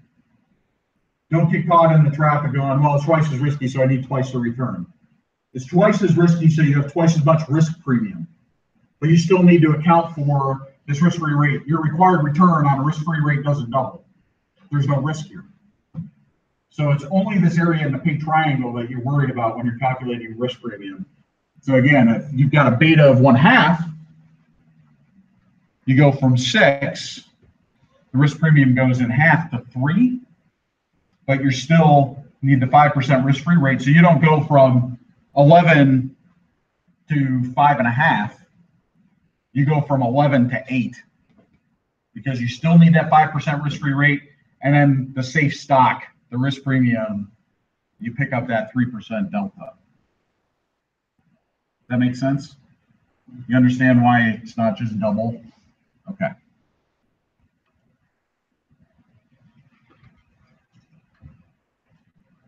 The risk-free, so inflation happens to all of us. Prices change over time. And so the risk-free rate is a price of money to a riskless borrower. That nominal rate, so that's expressed as a nominal rate. Nominal rate is essentially the stated rate, the rate that you see straight out. It's not the real rate, which accounts for inflation. So you've got nominal, which kind of has inflation embedded in it, and you've got a real rate, which takes the inflation out. So the nominal rate consists of the inflation-free rate of return plus the inflation premium. An increase in inflation, because the risk-free rate is stated in nominal terms. So it's got the inflation expectation built into it. If inflation, the expectation for inflation goes up, the risk-free rate will go up. You will see changes in the risk-free rate. And you can Google what's the risk-free rate on a 30-year, what's the 30-year risk-free rate, or what's the 5-year risk-free rate on date X, and you can pull it up in Google, because this is so fundamental to asset pricing that the data is out there and available. So the expected inflation rate is built into the risk-free rate, and when the expectations change, the risk-free rate will change, and that causes a shift in the line. And you can see that when we go back here, if the risk-free rate went from 5 to 8, the slope of the line doesn't change. The intercept goes up to 8, so it creates a shift. So keep in mind that risk-free rates can change over time, and that they're stated almost always in nominal terms, which means the inflation expectation is built into it, not in real terms where the inflation expectation has been removed. The slope of that line reflects risk adversity. Essentially, what the slope of this line is essentially a representation of how risk averse folks are. Risk aversion is the desire to run away from risky things. If folks are less risk averse, the slope of this line goes down.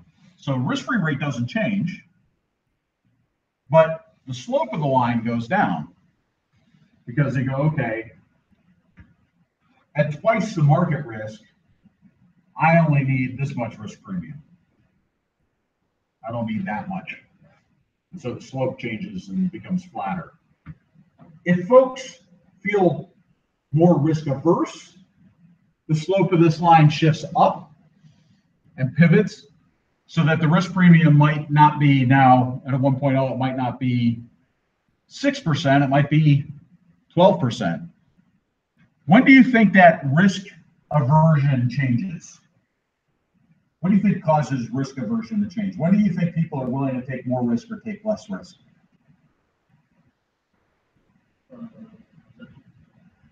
So when there's a recession, do you think people become more or less risk averse? They become more risk averse. So what you tend to see in recessions is folks go, oh, I'm not taking that kind of risk because I don't have a lot of cushion. I'm not feeling good about things. And so all of a sudden this line starts shifting which direction? The line starts shifting up. And you see a flight from assets, from risky assets. You see risky assets, the values start going down. Why? Yeah, but use the math. Why? If people are risk averse and risk premiums going up, risk-free rate hasn't changed because that's based upon inflation and the other risks. What's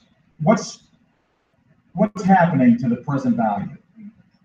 The risk premium's going up, which means the discount rate or the interest rate required for that particular asset goes up, which means the value of that asset goes down because the cash flows, expected cash flows from that asset probably haven't changed, or at least we'll argue haven't changed.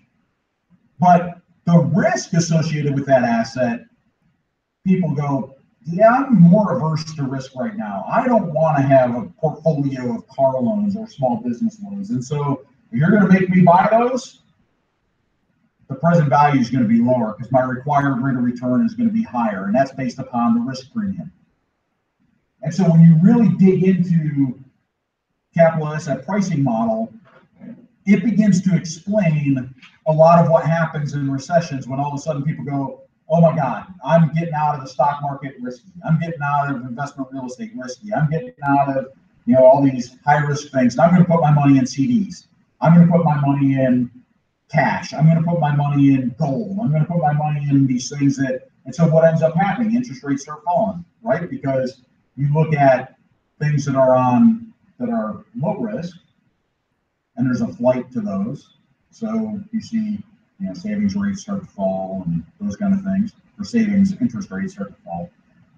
And on the backside, on your risky assets, their prices start to fall because risk premiums go up. With this thing pivoting, it doesn't change much here near the XY axis or the XY intercept. It changes out here. So a change in the slope has a relatively small impact with low risk assets, a really large impact with high risk assets. In some cases, you'll see even inversions on the risk premium. And we could talk, well, I think I've got an example of that.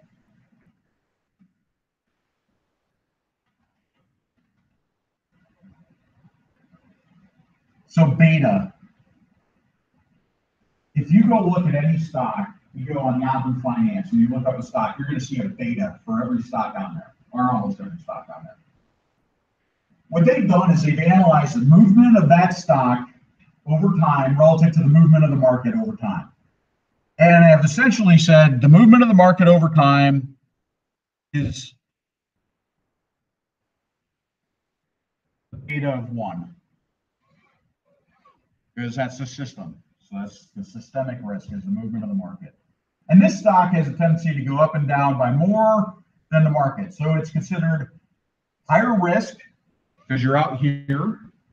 The beta is over 1, so it's considered higher risk. And they've calculated how much higher risk by looking at the standard deviation relative to the market and have calculated the beta for that stock. And you can look it up. The beta of a stock is impacted by a number of factors associated with decisions made by management and perceptions of the market. And so it's composition of the assets. What does it have and how risky are those assets? If you've got a company that's most of their assets are land, it's not that high risk. And so you're going, okay, well, that's nice. It's a bunch of boring apartment buildings or it's land. The risk isn't that high. Or if you got a company that's like, we make drone iPods to fly around and play podcasts, and there might or might not be a market that may have a significantly higher beta, and it may not have very many assets. The assets might be intellectual property. The intellectual property for flying iPods is probably relatively high risk, and that asset may not have a lot of market value. How much debt they have. The more debt, what do you think of the risk profile of a company? More debt, more risk. And so the more debt, the beta starts going up because they've got more leverage. And in the book, you can see both in chapter 2 and then later on in the course, you'll see where leverage can impact significantly return on investment, return on assets, return on common equity, because you've got leverage and it spins down. And if things are going well, leverage is good. If things are going bad, leverage is bad. It's higher risk. Higher risk requires higher return. Higher return is higher beta.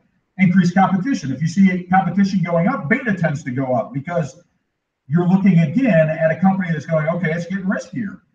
So your required return is higher. When you think about the purpose of beta, the purpose of interest rates is to measure the risk associated with that asset, the risk associated with those cash flow streams. And so when you start pulling all these risks out, you can intuitively go, okay, if it's getting riskier, the beta goes up. If it's less risky, the beta goes down. The beta is a reflection of the risk profile. And so and then it feeds into using risk-free rate plus risk premium times beta, it feeds into the required rate of return, which then figures into my asset valuation because it's the cash flow stream factored by the required rate of return. Expiration of patents. So if you had a patent on Lipitor, which is a cholesterol drug, it used to be everybody prescribed Lipitor, and Pfizer, I think was the manufacturer, used to get $200 for a 200 pill supply. Then the patent goes away. When you file a patent, you essentially, it's a double-edged sword. This isn't an intellectual property class, and I won't get into it too deeply.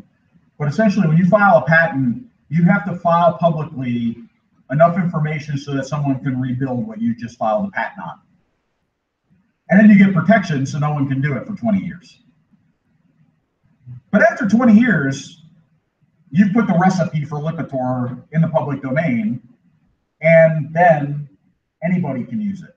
And the reason they do that from a policy perspective is they go, we'll give you a monopoly on your new little thing for 20 years to give you an incentive to go develop new technology, to give you an incentive to go find new drugs, to give you an incentive to go build, the latest gizmo or gadget.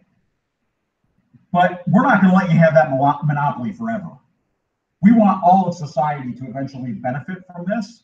And so we're going to let you have it for 20 years all to yourself, but on the 21st year, all that stuff's in the public domain, and then anybody can go ahead and build it.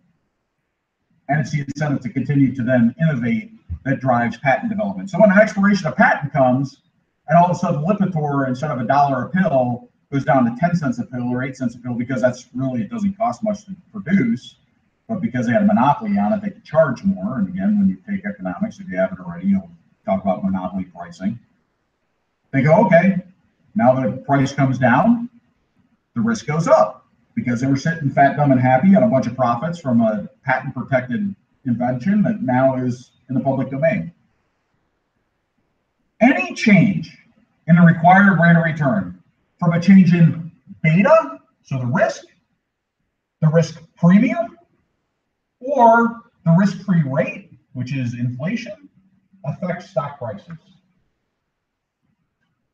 When inflation goes up, what do you think happens to stock prices?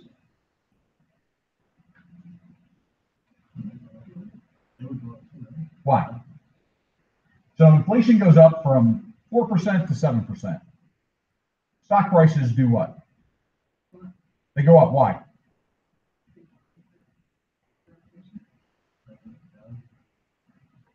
So what happened to the risk-free rate? That goes up too, right? Because that's the nominal rate. That's got inflation buried in it. So if the risk-free rate goes up and the risk of the company doesn't change, or so the risk premium doesn't change, what happens to the discount rate? What happens to the required rate of return? Let me write CAPM up here because I love CAPM so much. I do. I'm going to put it over here.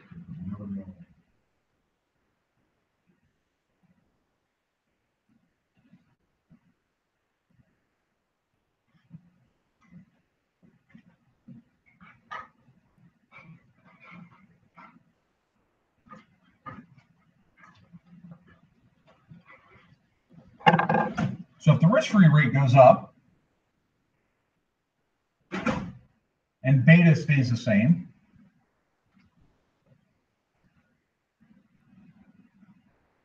what happens to the required rate of return? What happens to R? It goes what? It goes up. So if the required rate of return goes up, what happens to stock price? It goes down. Because what is the stock price? Of what? Present value of your expected future cash flows on that investment. So you're 99% away. Remember that. It's like the mantra for class. The value of any financial asset is the present value of the expected future cash flows of that financial asset. You have two components: cash flows, discount rate. Discount rate is the interest rate. The interest rate is the required rate of return. The required rate of return is calculated utilizing CAPM generally. And if you see any changes in CAPM, whether it's to the risk-free rate, which factors in inflation, the market return, or the beta, which factors in all the non-systematic or the systematic risk. This is your systematic risk. So if systematic risk changes, or the risk-free rate changes, or company risk changes, so this is systematic risk, company risk, or inflation, risk-free rate, the stock price will change. Because even if your expected future cash flows don't change, the perception of risk has changed, the calculation of risk has changed, and therefore your discount rate has changed, and the stock price, which is the expected future cash, is the present value of the expected future cash flows discounted at that rate, is going to go up or down. I'm not going to cover that. So this is basically just what I covered, except that it gets into stocks a little bit more specifically. Risk-free rate changes, stock price change. Market risk premium changes, stock price changes. Stocks beta changes, stock price changes. Stocks expected growth rate and expected dividends change. What's that? What change? Where are those changes reflected?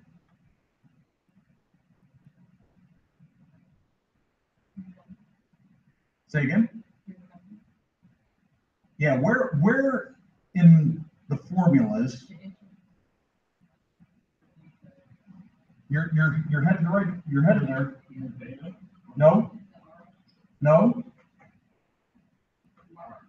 No. These are going to change R. What's this going to change?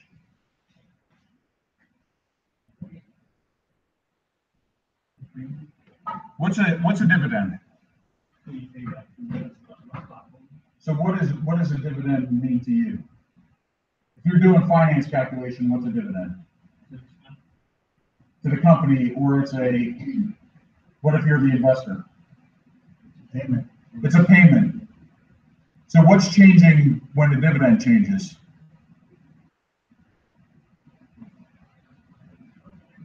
You have two components.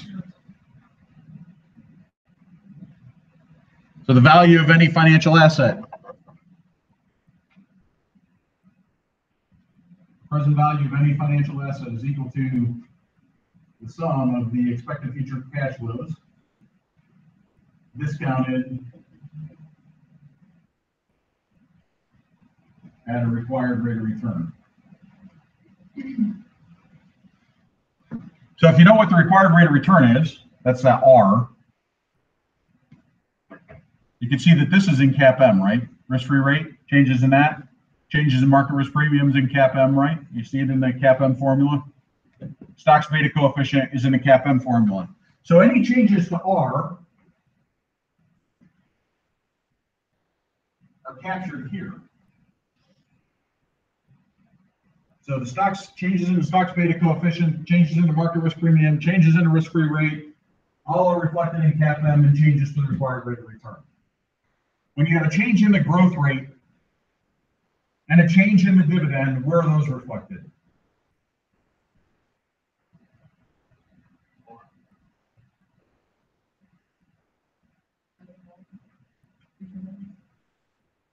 Change in the expected future cash flow. So if dividends go up, if they say, oh, dividends are going to go up, you go, oh, more cash flow.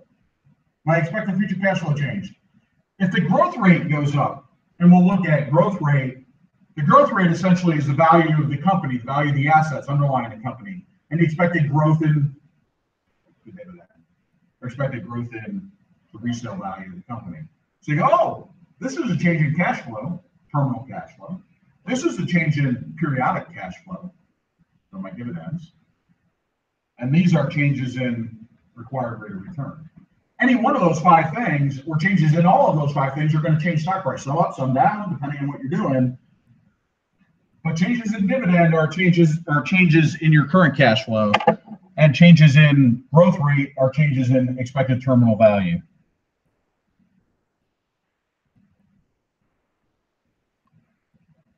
So here's a couple words of caution, and we'll take a break. CAPM is based upon expectations. Expectations. I know I have at least one button here. A plan never survives contact with the enemy. You can plan all you want. You can come up with an op order that's, you know, the most brilliant thing since you got out of officer basic course. And then as soon as you hit whatever you're trying to hit, it all goes to heck in a handbasket. So CAPM is based upon expectations. Expectations are almost never realized. Things are always going to be a little bit different. Your ability to predict the expectations better than the next person or better than the market are where some folks like Warren Buffett have an opportunity to make more money. We only have historical data. So we're calculating beta. As I had mentioned, we looked at, well, how volatile has this been historically relative to the market? Well, that's based on historical data. We can try and project what beta is going to look like and what the risk profile of that company looks like, but right now all we have is historical data, and we're relying on that to try and calculate that out. So as conditions change, past volatility might not be a good predictor of future volatility. And you'll hear that in all these little stock things. You're watching them on TV and they go, past results are no indication of future results. And that's because at the end of the day, you can look at the past as an indicator, but in reality, they're likely to be different in the future. And estimates, any estimates, are subject to error. For those of us who are accountants or accountant wannabes, we take a bunch of estimates and make people think that they're really precise. We make all sorts of estimates and we calculate them down to decimal points. And we go, oh, that's, you know, $247,333.27 is what we're calculating as our bad debt reserve. Now, we don't really know what the hell it is. But, you know, I can calculate out to 4 decimal points, and it's historically been, you know, 10.276%. So I'm going to use that as my estimate. You calculate it out to the penny, and you feel good about it. But it's never going to exactly be that number. Finance is even worse, because at least with accounting, you're looking at some historical something. Finance, we're going to come up with models, and you can come up with models. Your projected cash flows on these machines and equipment. We're going to talk about that in capital budgeting, and you get all excited because you're like, oh, the present value on that is $837.18. And so, you know, I'm going to go ahead and buy that. Remember, those estimates are subject to error. There's error going to be in your cash flow. There's going to be error in your risk premium and in your R. Each one of those are subject to error. Where do you factor that error into your decision-making process? It's not rhetorical. Where do you think you factor it in? Error is what? Risk. Where do you factor risk in? In a risk premium. So depending on how swaggy your estimates are, everybody knows what a swag is, right? Okay.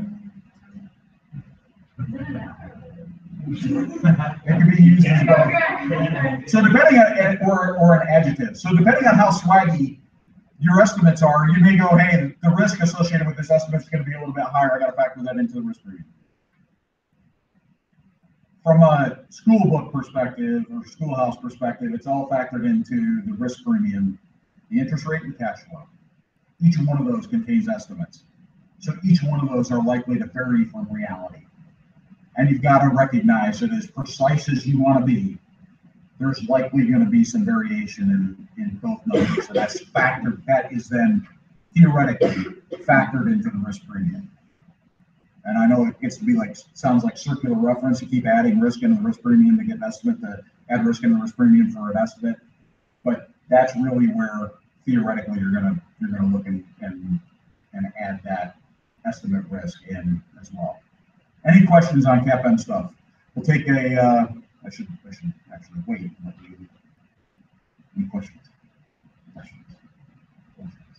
Okay, so I'm going to take a 10-minute break. We'll be back at 10 after 7, and we'll talk a little bit of capital budgeting stuff so that you've got a little bit of start on the glide path for this coming week.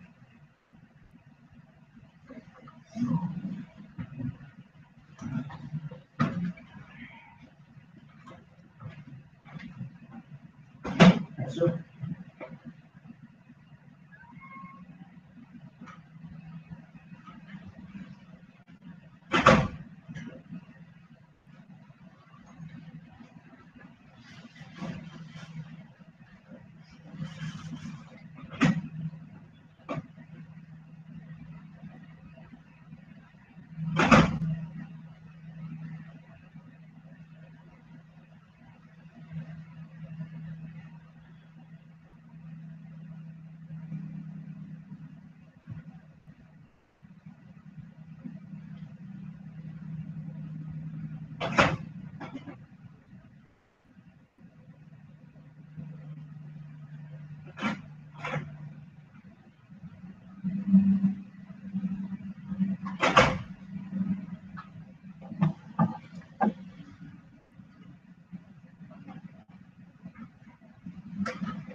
See, got you.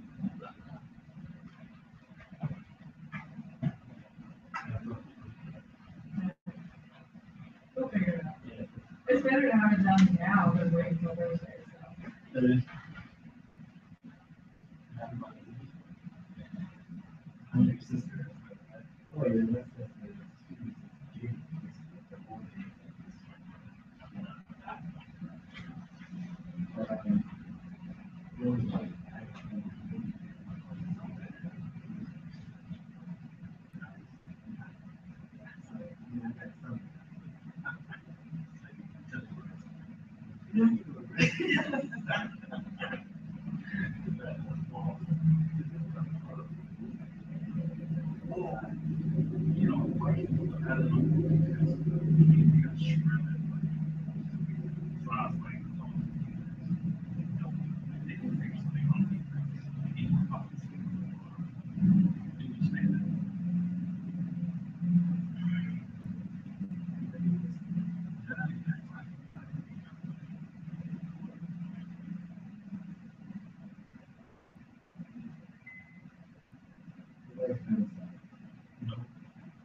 There's so many extras in the box, it's hard to comprehend and very honest.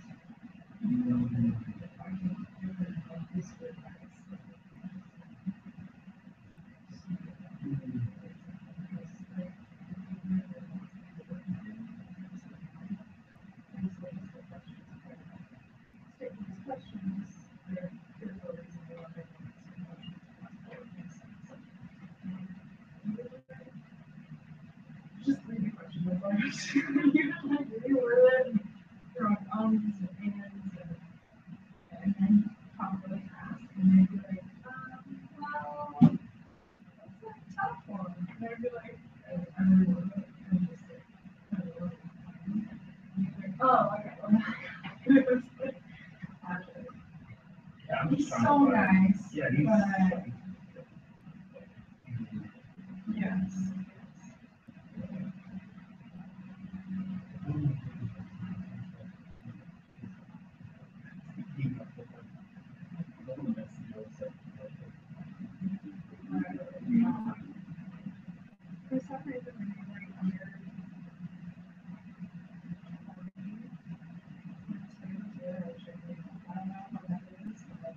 Oh,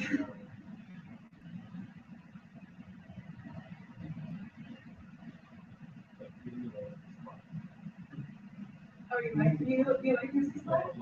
I don't know why it's not like not that I'm not that into it. It's okay, it's fine, I get the concept of it.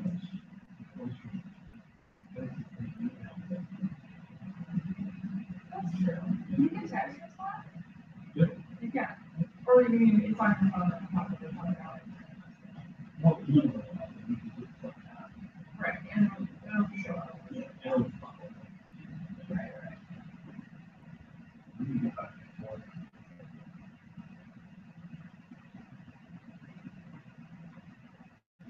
Yeah, we actually did one. Yeah, yeah.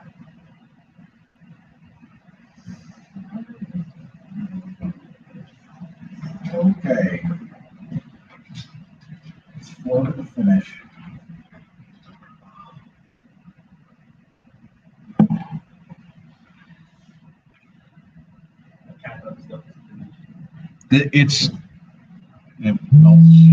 It melts my heart, you know.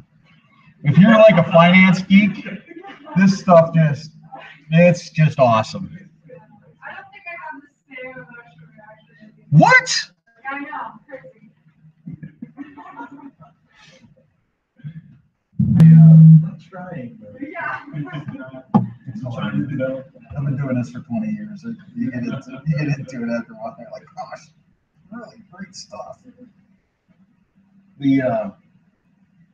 So the next thing we're gonna dive into and just touch on a little bit is capital budgeting, and that's really in chapters 6 and 7, which are bonds and stocks, I think, if I remember right. That's pricing assets. You're looking at kind of the components of pricing financial assets, stocks, bonds, preferred stock. Capital budgeting is really the decision-making process utilizing financial tools. And again, as I kind of just alluded to, when I was going through college, I'll give a little story, just because I can. So when I was going to college, I was like, oh, I'm gonna major in political science, and I'm going to law school. So that was my plan. And the Army saw fit to allow me to do that because they were paying my way. And so I started in political science. And one of the things I took was economics. So I thought economics was pretty cool. And so my freshman year, I take economics, and I fall in love with economics. The Army didn't think that was cool. It's political science, and so I ended up majoring in finance and business economics, applied economics. So basically, you take all that economic mumbo jumbo and you reduce it to math. Once I got into finance, I was like, oh, I'm home. Because really a lot of this stuff it starts pulling all those components together. All the economic policy goes into interest rates, all the risk profile of everything is in interest rates. You start looking at cash flows. But what became most interesting to me was this capital budgeting concept that we're going to cover today, because it was really like, oh, I can make like intelligent decisions. As we were looking at do I rent my house or do I buy my house? Now, it at least gives you an opportunity to reduce all your emotions to a very objective measure. Now, you might go, I'm going to introduce subjectivity into it. That's a lot of finance research. But really, it allows you to take every major finance decision you're going to make personally or professionally and reduce it to numbers. And that reduction to numbers takes a lot of your emotion out. And if you guys can't tell by the way I teach, I'm a pretty emotive guy. I get excited. I can get ups and I can get downs and I can get frustrated and I can look at something and I want it and I'm going to go get it and so finance became that tool by which you're able to take all the emotion out and really start to look at things objectively. And capital budgeting is a tool in finance that allows you to go, if this or nothing.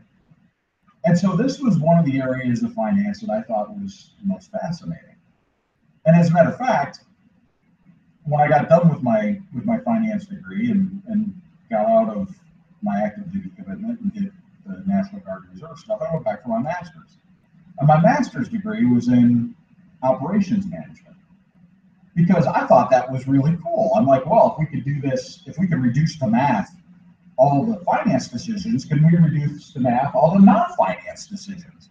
And so, linear programming and all that other exciting stuff that you might get in quant methods. And it was nowhere near as cool. So finance is way more cool.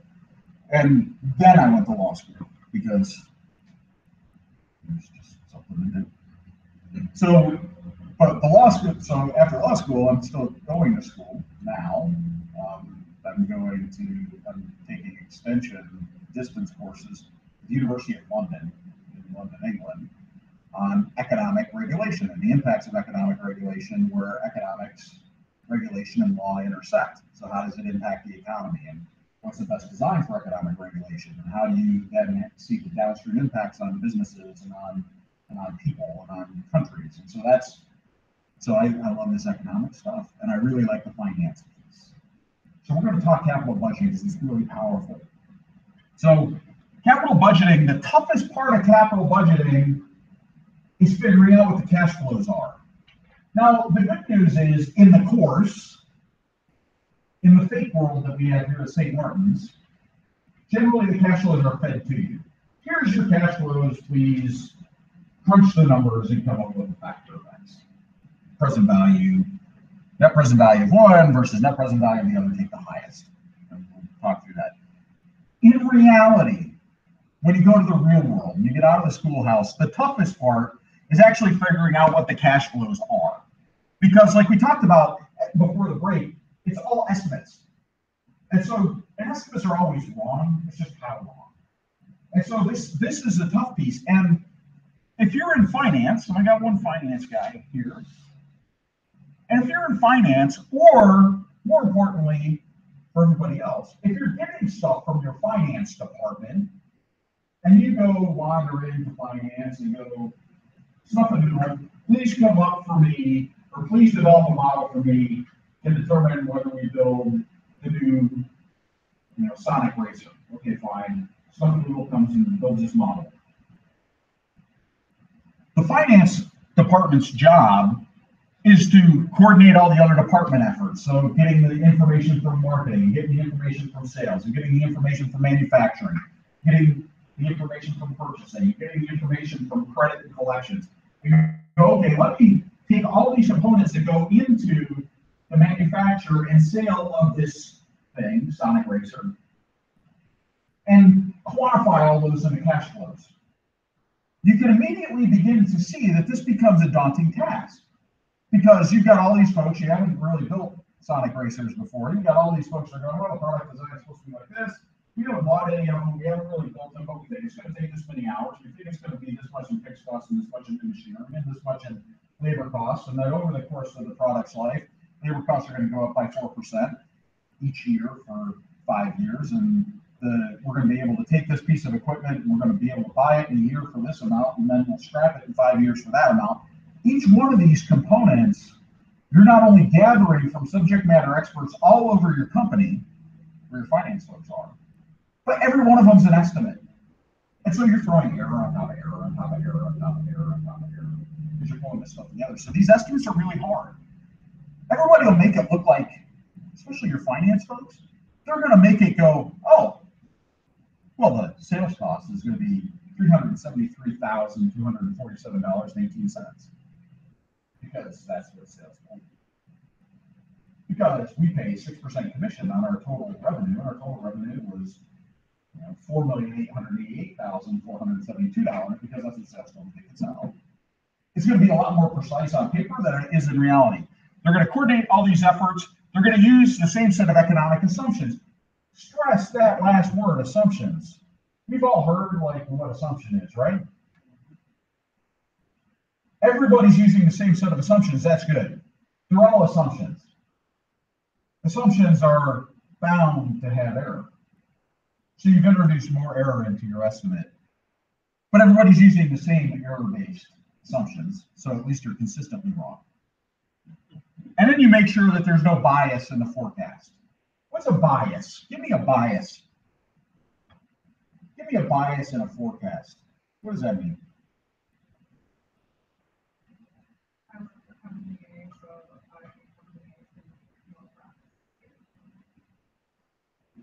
That's a bias. Give me another bias. What if you work in company A and you're talking about your new exciting Sonic Racer, but you invented it? It's the best ever, and it's going to sell like hotcakes. As a matter of fact, we're going to sell more of those than we sold of the drone iPods that we built last year that you thought were the best ever, and I never bought. Biases are introduced by folks who have inherent desires to see something succeed or fail. Every organization, everybody will end up taking organizational behavior before you get out of school. Every organization has personalities in politics. Everybody here has either been in an organization, is currently in an organization, or went to school somewhere where you had like little kids as young as the age of 7, and it was the kindergarten playground, and that was an organization. And folks liked each other, and some folks didn't like each other, and those folks are going to have biases against each other, or they're going to have biases for each other. You have to unpack all that when you're looking at financial analysis, because those biases, those inherent subconscious biases that we all have, will infiltrate your estimates. I like Richardson. He says it's going to be 20 million of these things are going to be sold. I don't want to get into a fight with him. He's bigger than I am, and everybody likes him, so I'm just going to go with 20 million. Inherent bias based upon a relationship. So take a look at all those. You've got to really recognize that each of these financial staff roles, which is putting this stuff together and trying to get all that stuff out, if you're the consumer of the information, if you're the finance person, your job is to be agnostic. To basically try and pull all that stuff out and get as few errors as you can and try and get as much information as you can. If you're the consumer of the information, which most folks in here are going to be because you're not finance folks, you've got to ask those questions. You got to look at every one of these estimates because it's the hardest part. And you're making, in some cases, multi-million-dollar decisions based upon these estimates, and it might be full of problems. So make sure as managers, you're digging in and asking, kind of pulling that stuff out and asking those questions. Don't be afraid to ask the tough questions. Make them sweat. Make them squeal. Make them cry inside. Because you're going to be making decisions on these numbers. And remember I said when I was in my little story, like, this is really cool. Because it takes all the subjectivity and turns it into an objective number. I can make decisions on that because I'm going to vote die. I tend to get impacted by these things. And so this makes it objective. How objective is it really?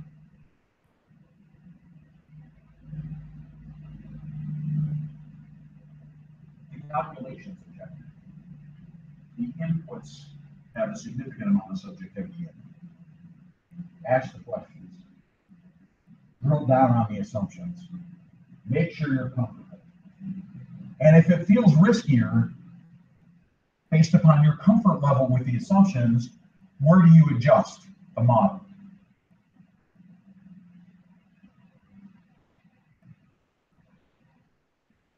Not a rhetorical question.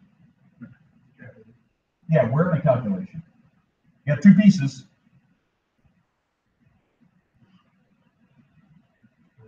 The rate. The rate's the measure of risk. So if you're going, hey, these cash flows seem risky to me, you increase the rate. The general rule is your cash flows are based upon best available information. You don't change your cash flows unless your information changes, your input information changes. But if you're not comfortable with that input information, you change the rate. Because the risk of those cash flows not materializing is higher. And if the risk is higher, the rate needs to be higher.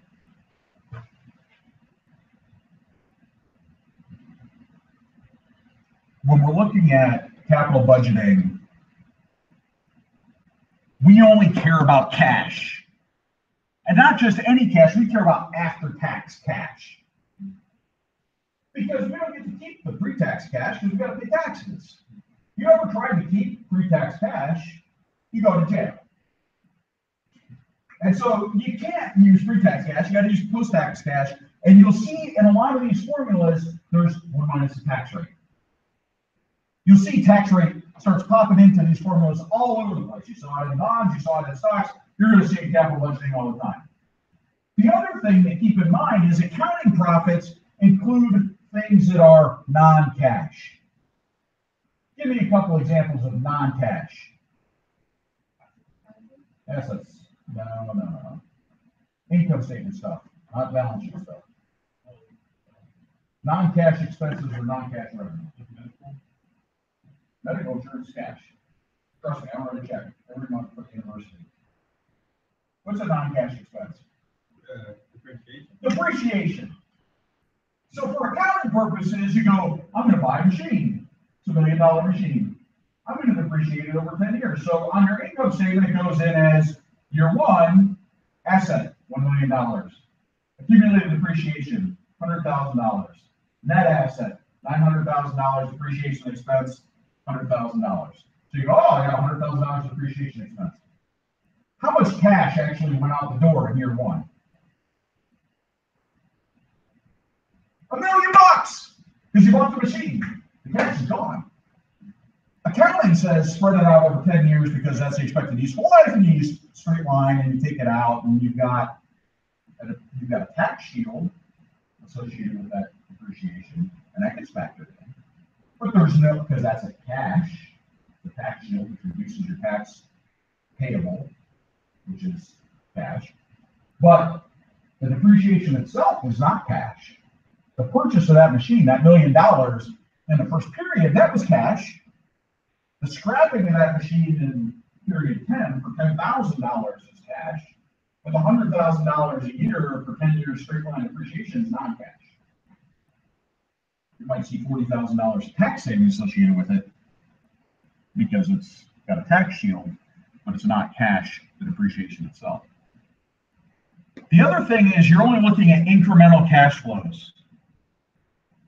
You're only looking at cash flows that change if the project is actually done.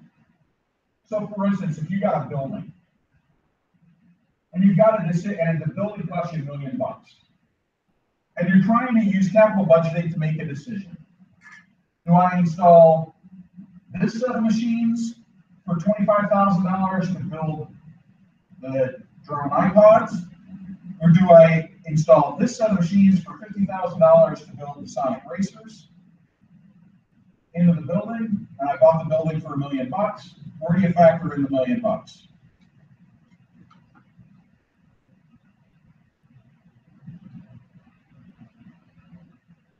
Trying to decide between Sonic Racers and drone iPods.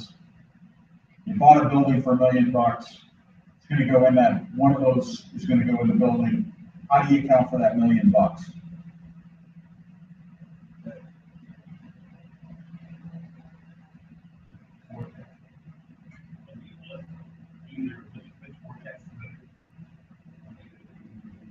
We're trying to figure out which.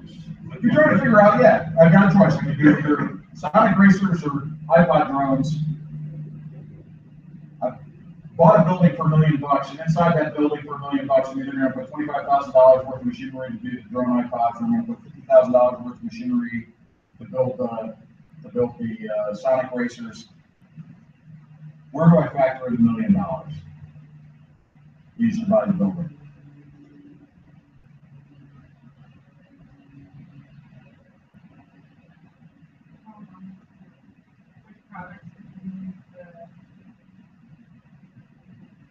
Give me some $1 million. Trick question.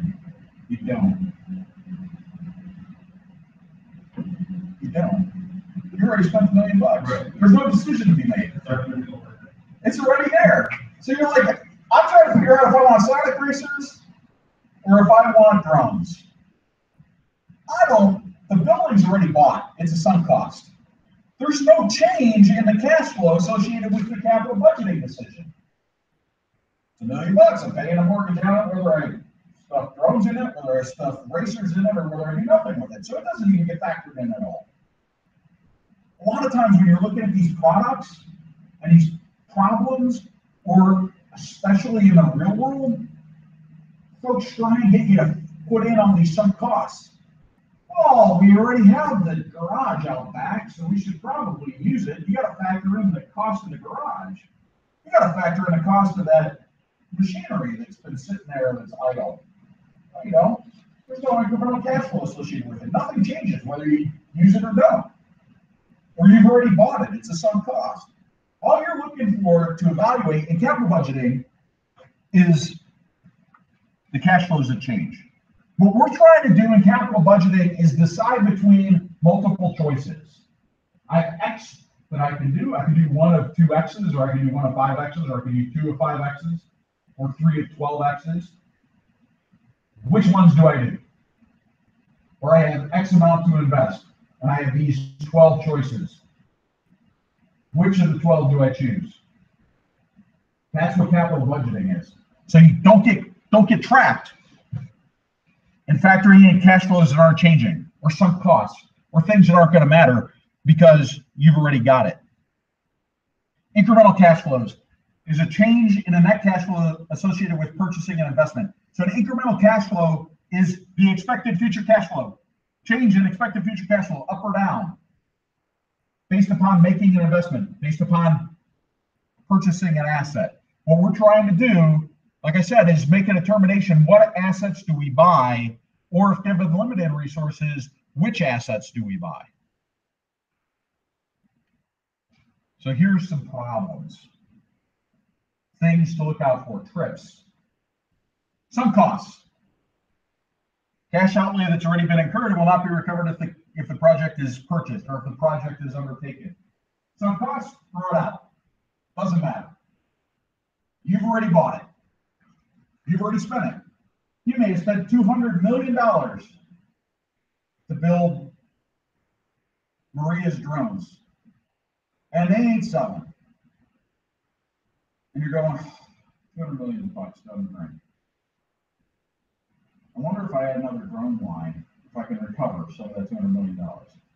Or which one's going to get me my $1 million on the building faster? Some cost. It's done. It's in the past. Now, which one might give me the higher rate of return, given the incremental cash flows? That's going to be your decision. But the fact that I've already spent $200 million marketing the drones, or the fact that I bought this building and which one's going to generate more revenue, it's some cost. Opportunity cost. The return on the best alternative use of an asset. And here's the classic example, or here is a classic example. You can buy a car and park it in your front yard, open the trunk and plant flowers in it. Is that the best use of that asset? It's a legitimate use of that asset, right? I mean, you can do that, but it's probably not the best use of that asset.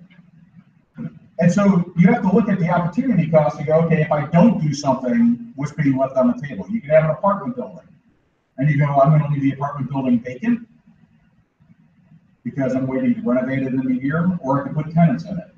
You've got opportunity cost, lost revenue for waiting a year. You may have a different cost associated with, in a year from now, I'm going to have to buy out leases, and so I would rather leave it empty. So you're going to analyze that opportunity cost. Externalities. This is like an economics term. Externalities are things from outside that impact what's inside. And so an externality, as you look at it here, is you make a decision today. So you say, okay, I'm going to build these. We're done with the drones. I'm just going to let those kind of run off. And I'm instead going to go build Sonic racers. I need to take my entire marketing and sales department and shift it over to selling Sonic racers, and I need to hire a couple folks over in sales to kind of do maintenance on our current clients that are buying the drones. That incremental cost is an externality because you've already got sales folks, but you had to add 2 salespeople to maintain those relationships. Even though that cost is not directly on the Sonic Racer development, it was caused It's an externality caused by the fact that you've reallocated all these resources that needed to backfill, and therefore needs to be included. You need to look at what externalities are out there, what additional expenses are being incurred because you decided to do this in other areas of the firm that aren't really obvious, and factor those into your cash flows because they're real cash flows. Shipping and installation costs. A lot of times you go, oh, you go buy this equipment. We forget about the fact we got to install it. And sometimes installation of equipment, particularly complex equipment, can cost as much as or more than the equipment itself. Particularly if you go, oh, I can buy a used on Craigslist. Okay, great. Now you're setting up a restaurant, you can buy all the restaurant equipment you want on Craigslist for probably $25,000, $30,000. And it may cost you another $40,000 to have it transported, installed, have the plumbers put the gas in, get everything all set up, ready to go for a health code inspection. So don't forget shipping and installation costs. Normally in the problems here in the schoolhouse, it'll give them to you and they'll go, oh yeah, I got to remember that. In the real world, a lot of times we forget about them. We'll get a quote and it'll say, oh, it's $3,800 for that new freezer. Well, it's really $5,000 once you figure in the cost to have the electrical upgraded and have the freezer plugged in and have the folks deliver it. And then inflation. I'll give a real world example of inflation. Right now, St. Martin's University is in the process of raising money to build a new science building. The existing science facilities, if you've ever seen them, and you've seen them, right? They're pitifully sad. They were built in the 40s and have not really been upgraded since, especially chemistry and physics. You go down. It's really, the hallways are sad. It's below my office. So I sit on top of the physics department, like over the physics and chemistry departments. You go downstairs into the first floor, which I affectionately call the basement. And it has not been upgraded, no joke, for those of you who haven't seen it, has not been upgraded for 60 years. I mean, yeah, it's old main, first floor, under the short wing. It's, piles peeling up. Everything in there is literally, the cabinetry and stuff is 1950s, 1940s. There's a little door at the end of the hallway, you open it, and it's got, it's like this zebra wood stuff. I'm like, we could sell this for like $15,000 probably to offset the cost of a new science building. $10 million new science building. And we build out in the woods. Every year we delay building that science building, it's costing us $650,000 because of inflation. So we run into this conundrum of how fast can we raise the money, or do we borrow the money? Because if we've raised, let's say 7.8 million as of today. If I start construction today and I have to borrow the balance of the 2.2 million, I've got interest expense. Folks tend not to give the buildings that are already built, so it's tough to fundraise those buildings. So you go, okay, well, I got interest expense to go. But it may take us 2 years to raise that last $2.2 million. But if it takes us 2 years, it's not 2.2 million I need raised, it's 3.4 million that I need raised. And so the question and this is a capital budgeting problem, this is real world, this is what I do for a living, is going, okay, boss, President Hendricks, who's my boss, I go, decision X, the cash flow will look like this, we borrow this money, and it's going to take us 30 years to pay off, here's what the payments are going to be, or Y, it takes us 2 more years to fundraise it, the building cost goes up by $1.2 million, and it's going to be 2-year delay on getting new science facility. The potential impacts of a new science facility are an additional 20 to 30 students a year in biology and chemistry, which are our 2 science majors. Biology, I think, is our largest or second largest major at the school. And so you go, okay, what's the trade-off? Each one of those things can be reduced to numbers. You can build a model, you can calculate it and come up with a capital budgeting question, or come up with a capital budgeting answer. That's real capital budgeting, and we do it for real at school on decisions on, do I build now or do I build later? And the factor there that we're fighting is inflation, because the price of that building is going up, and I'm deferring additional revenue to the university at the tune of about $16,000 a year for each incremental student for 20 students. So that's an additional $320,000 to $450,000 in revenue that I'm deferring for 2 years. So not only am I losing $1.2 million in inflation, but I'm also losing about $1 million in tuition, assuming that the science building performs similarly to the engineering building, which was rebuilt about 4 years ago and the labs were rebuilt last year. And that's saw a significant increase in engineering. But what's that? That's an assumption.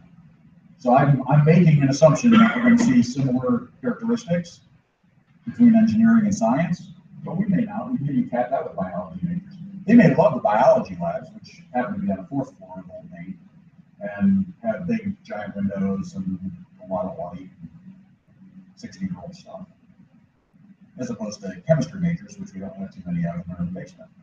So again, I don't know what's going to happen, but those are assumptions that go into that type of calculation.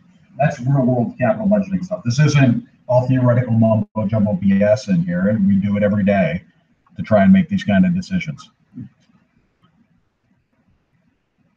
There's a few things that only happen at the beginning of a project's life.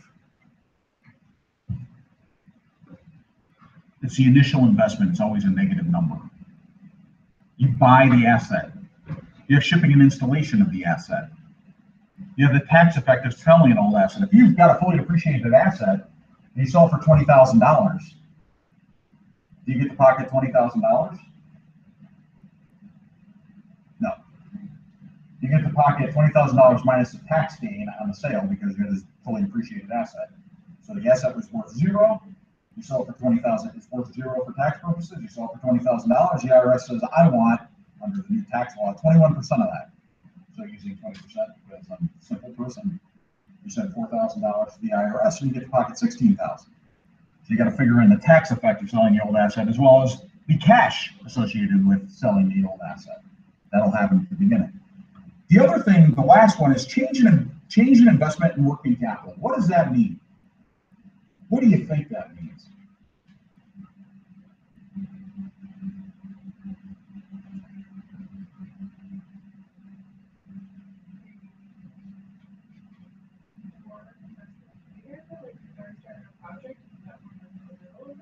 No, this is right at the beginning.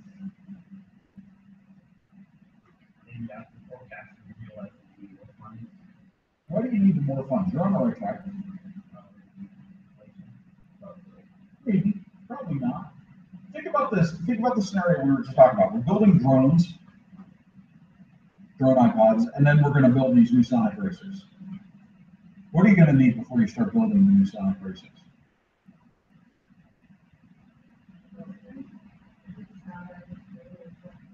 And what else? You're on the right track. Raw materials inventory. You're going to need to hire some people to actually build this stuff before you go sell it, because you got to build it and sell it. So all of a sudden you're going, crap, I need cash to buy the inventory, and I need to hold the inventory, because unless I'm just in time, this is one of the reasons when you get into your manufacturing classes and you go, oh, just in time inventory, why is it valuable? Well, you don't have to store it, and you don't have to come up with a working capital to buy it and keep it. And so you've got inventory expense, you've got essentially payroll expense you're going to have to carry until sales start coming in. You've got sales expenses and marketing expenses and product development expenses and all these things that come up with okay, we're going to do this project. We got to have cash before the first dollars come in for sales in order to fund the inventory, the development, and all that other stuff. And so that requires an increase in working capital. I need additional cash right at the beginning to be able to cover these expenses, which are going to be coming out. That's a call on cash. When you hear me say call on cash, that's a use of cash. And so you need that additional working capital. You got to factor that in as a expense, essentially, at the beginning, because we're looking at cash flow and timing.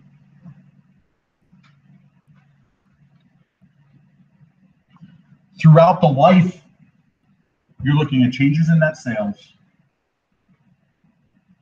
You're looking at changes in salaries and other expenses. You're looking at changes in taxes. These are things that are going to impact your cash flows and your estimates. And at the end, you've got the salvage value. So think about the beginning of the asset. When you bought it, you bought this asset, you scrapped the old stuff. Now you've got to scrap the new stuff at the end of the project. You've got the tax effect of salvaging the asset. So again, if it was fully depreciated, you only get to keep the net. Change in net working capital. What do you think this one is? Do you think this is cash out or cash in?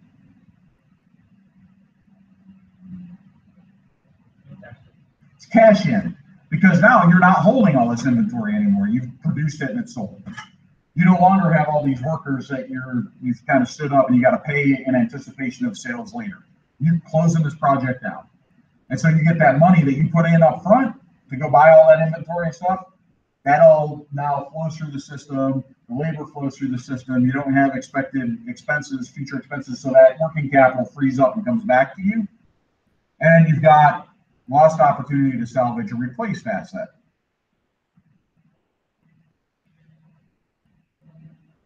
So essentially, if you did not salvage it, you've got the lost cash flow associated with not salvaging the asset. When you're digging into,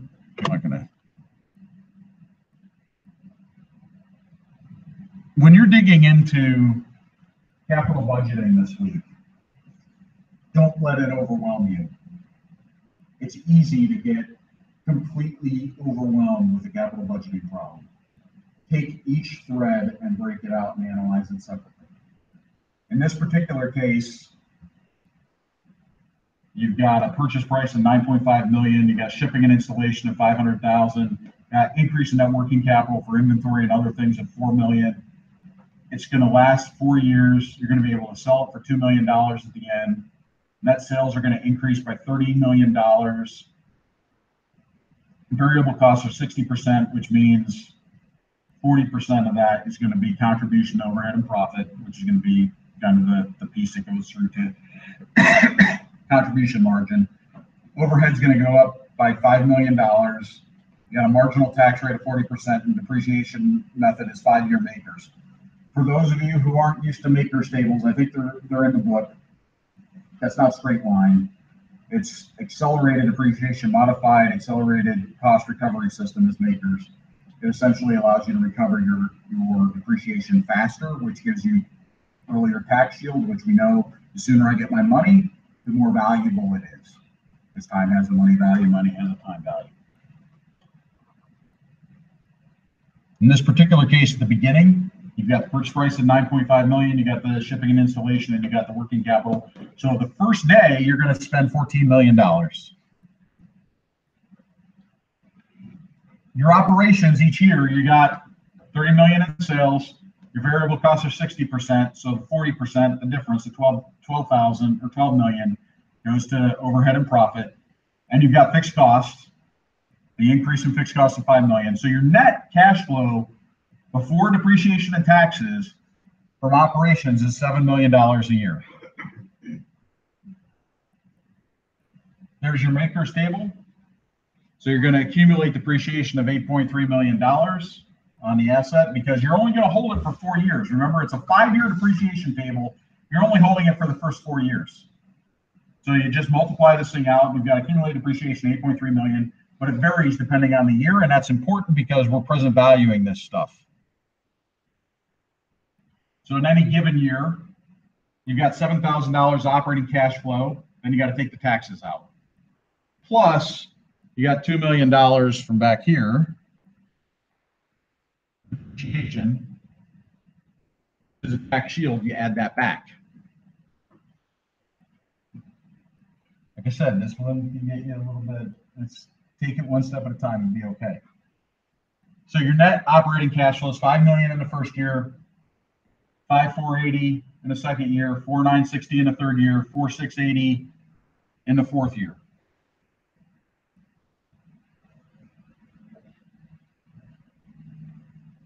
And at the end, you sell the asset for $2 million. You've got $120,000 sale gain on, or tax on the gain on sale, and a working capital of $4 million comes back to you. So at the end of the project, the last period, you get a terminal cash flow of $5,880,000. Again, you go back to these slides; they're all posted on the web, and just take each one of those steps. You got 3 pieces. You got the beginning cash flows, the terminal cash flows, the operating cash flows in the middle. Don't try and mix them all together. It's too hard. Just take each one of those steps, and just like we did here, take each one of those steps and analyze it. Next step, analyze it. Next step, analyze it. This is showing you how you came up with the depreciable assets. So you got 10 million, you bought it, You had 8.3 million of depreciation, so the book value was 1.7 million at the end, tax basis. You sold it for 2 million, that created a $300,000 gain. You have a 40% tax rate, so you had to pay $120,000 in taxes. That's where this came from. This is one of those where you practice it a few times, it won't be that hard, but when you're looking at it like this, you're like, oh, sweet baby Jesus. I don't know if I can figure this out. It's just take it one step at a time. And here's how the cash flows lay out. 14 million in the first year, you get 5 million back in the second year, 5,480 in the third year, 4,960 in the fourth year, and 10,560 the terminal cash flow plus the operating cash flow in the final year. And then all you're going to do, if this was in Excel, you just use that NPV formula, highlight it based upon your net present value. So the net present value based upon this is the required rate of return is 15%. And this is given to you. So you go, okay, what's the net present value? Just discount each one of these cash flows at 15%. 14 million doesn't get discounted because it's in the first period. Just sum it up. Net present value is positive. Does that mean do it or don't do it? Do it. Do it. Do it. The IRR is 26.3%. Your required rate of return is 15%. So this says, do it. These are payback calculations. Some folks who aren't as sophisticated as y'all pay attention to payback. Oh, I get payback in 2.7 years. But you're more sophisticated than that. You want to focus on these things. Because what this is if your required rate of return is 15% and your net present value is positive, that means you're creating wealth for your shareholders. You're creating wealth beyond what the required creation of wealth was. If this was 0, do you do it or don't do it? This was 0. Do it or don't do it? You say still do it. Who says do it? You three. Who says don't do it? You say don't do it. Say again? I mean, people are not gaining more, they're not losing. Yeah, you're indifferent. And as long as you factored in the risk associated with the fact that your estimates are going to be wrong, in this discount rate, right? You're good. You're indifferent. You go, hey, we're close. Let it go. Swing it. There you go. Not going to work. Let it go. That turns into $1, you do it. If this is over 15%, you do it. If it's 15%, you're indifferent. Any questions on capital budgeting? This is a bear. You get this stuff figured out, this is the meat and potatoes of the class. Start on it tomorrow. Start working the problems. You have problems, bring them in next week and let's go through them together. But it's going to be, you get this down, you're in Fat City. You don't, it's a struggle. If you have any questions, come see me. Otherwise, I'll see you next week.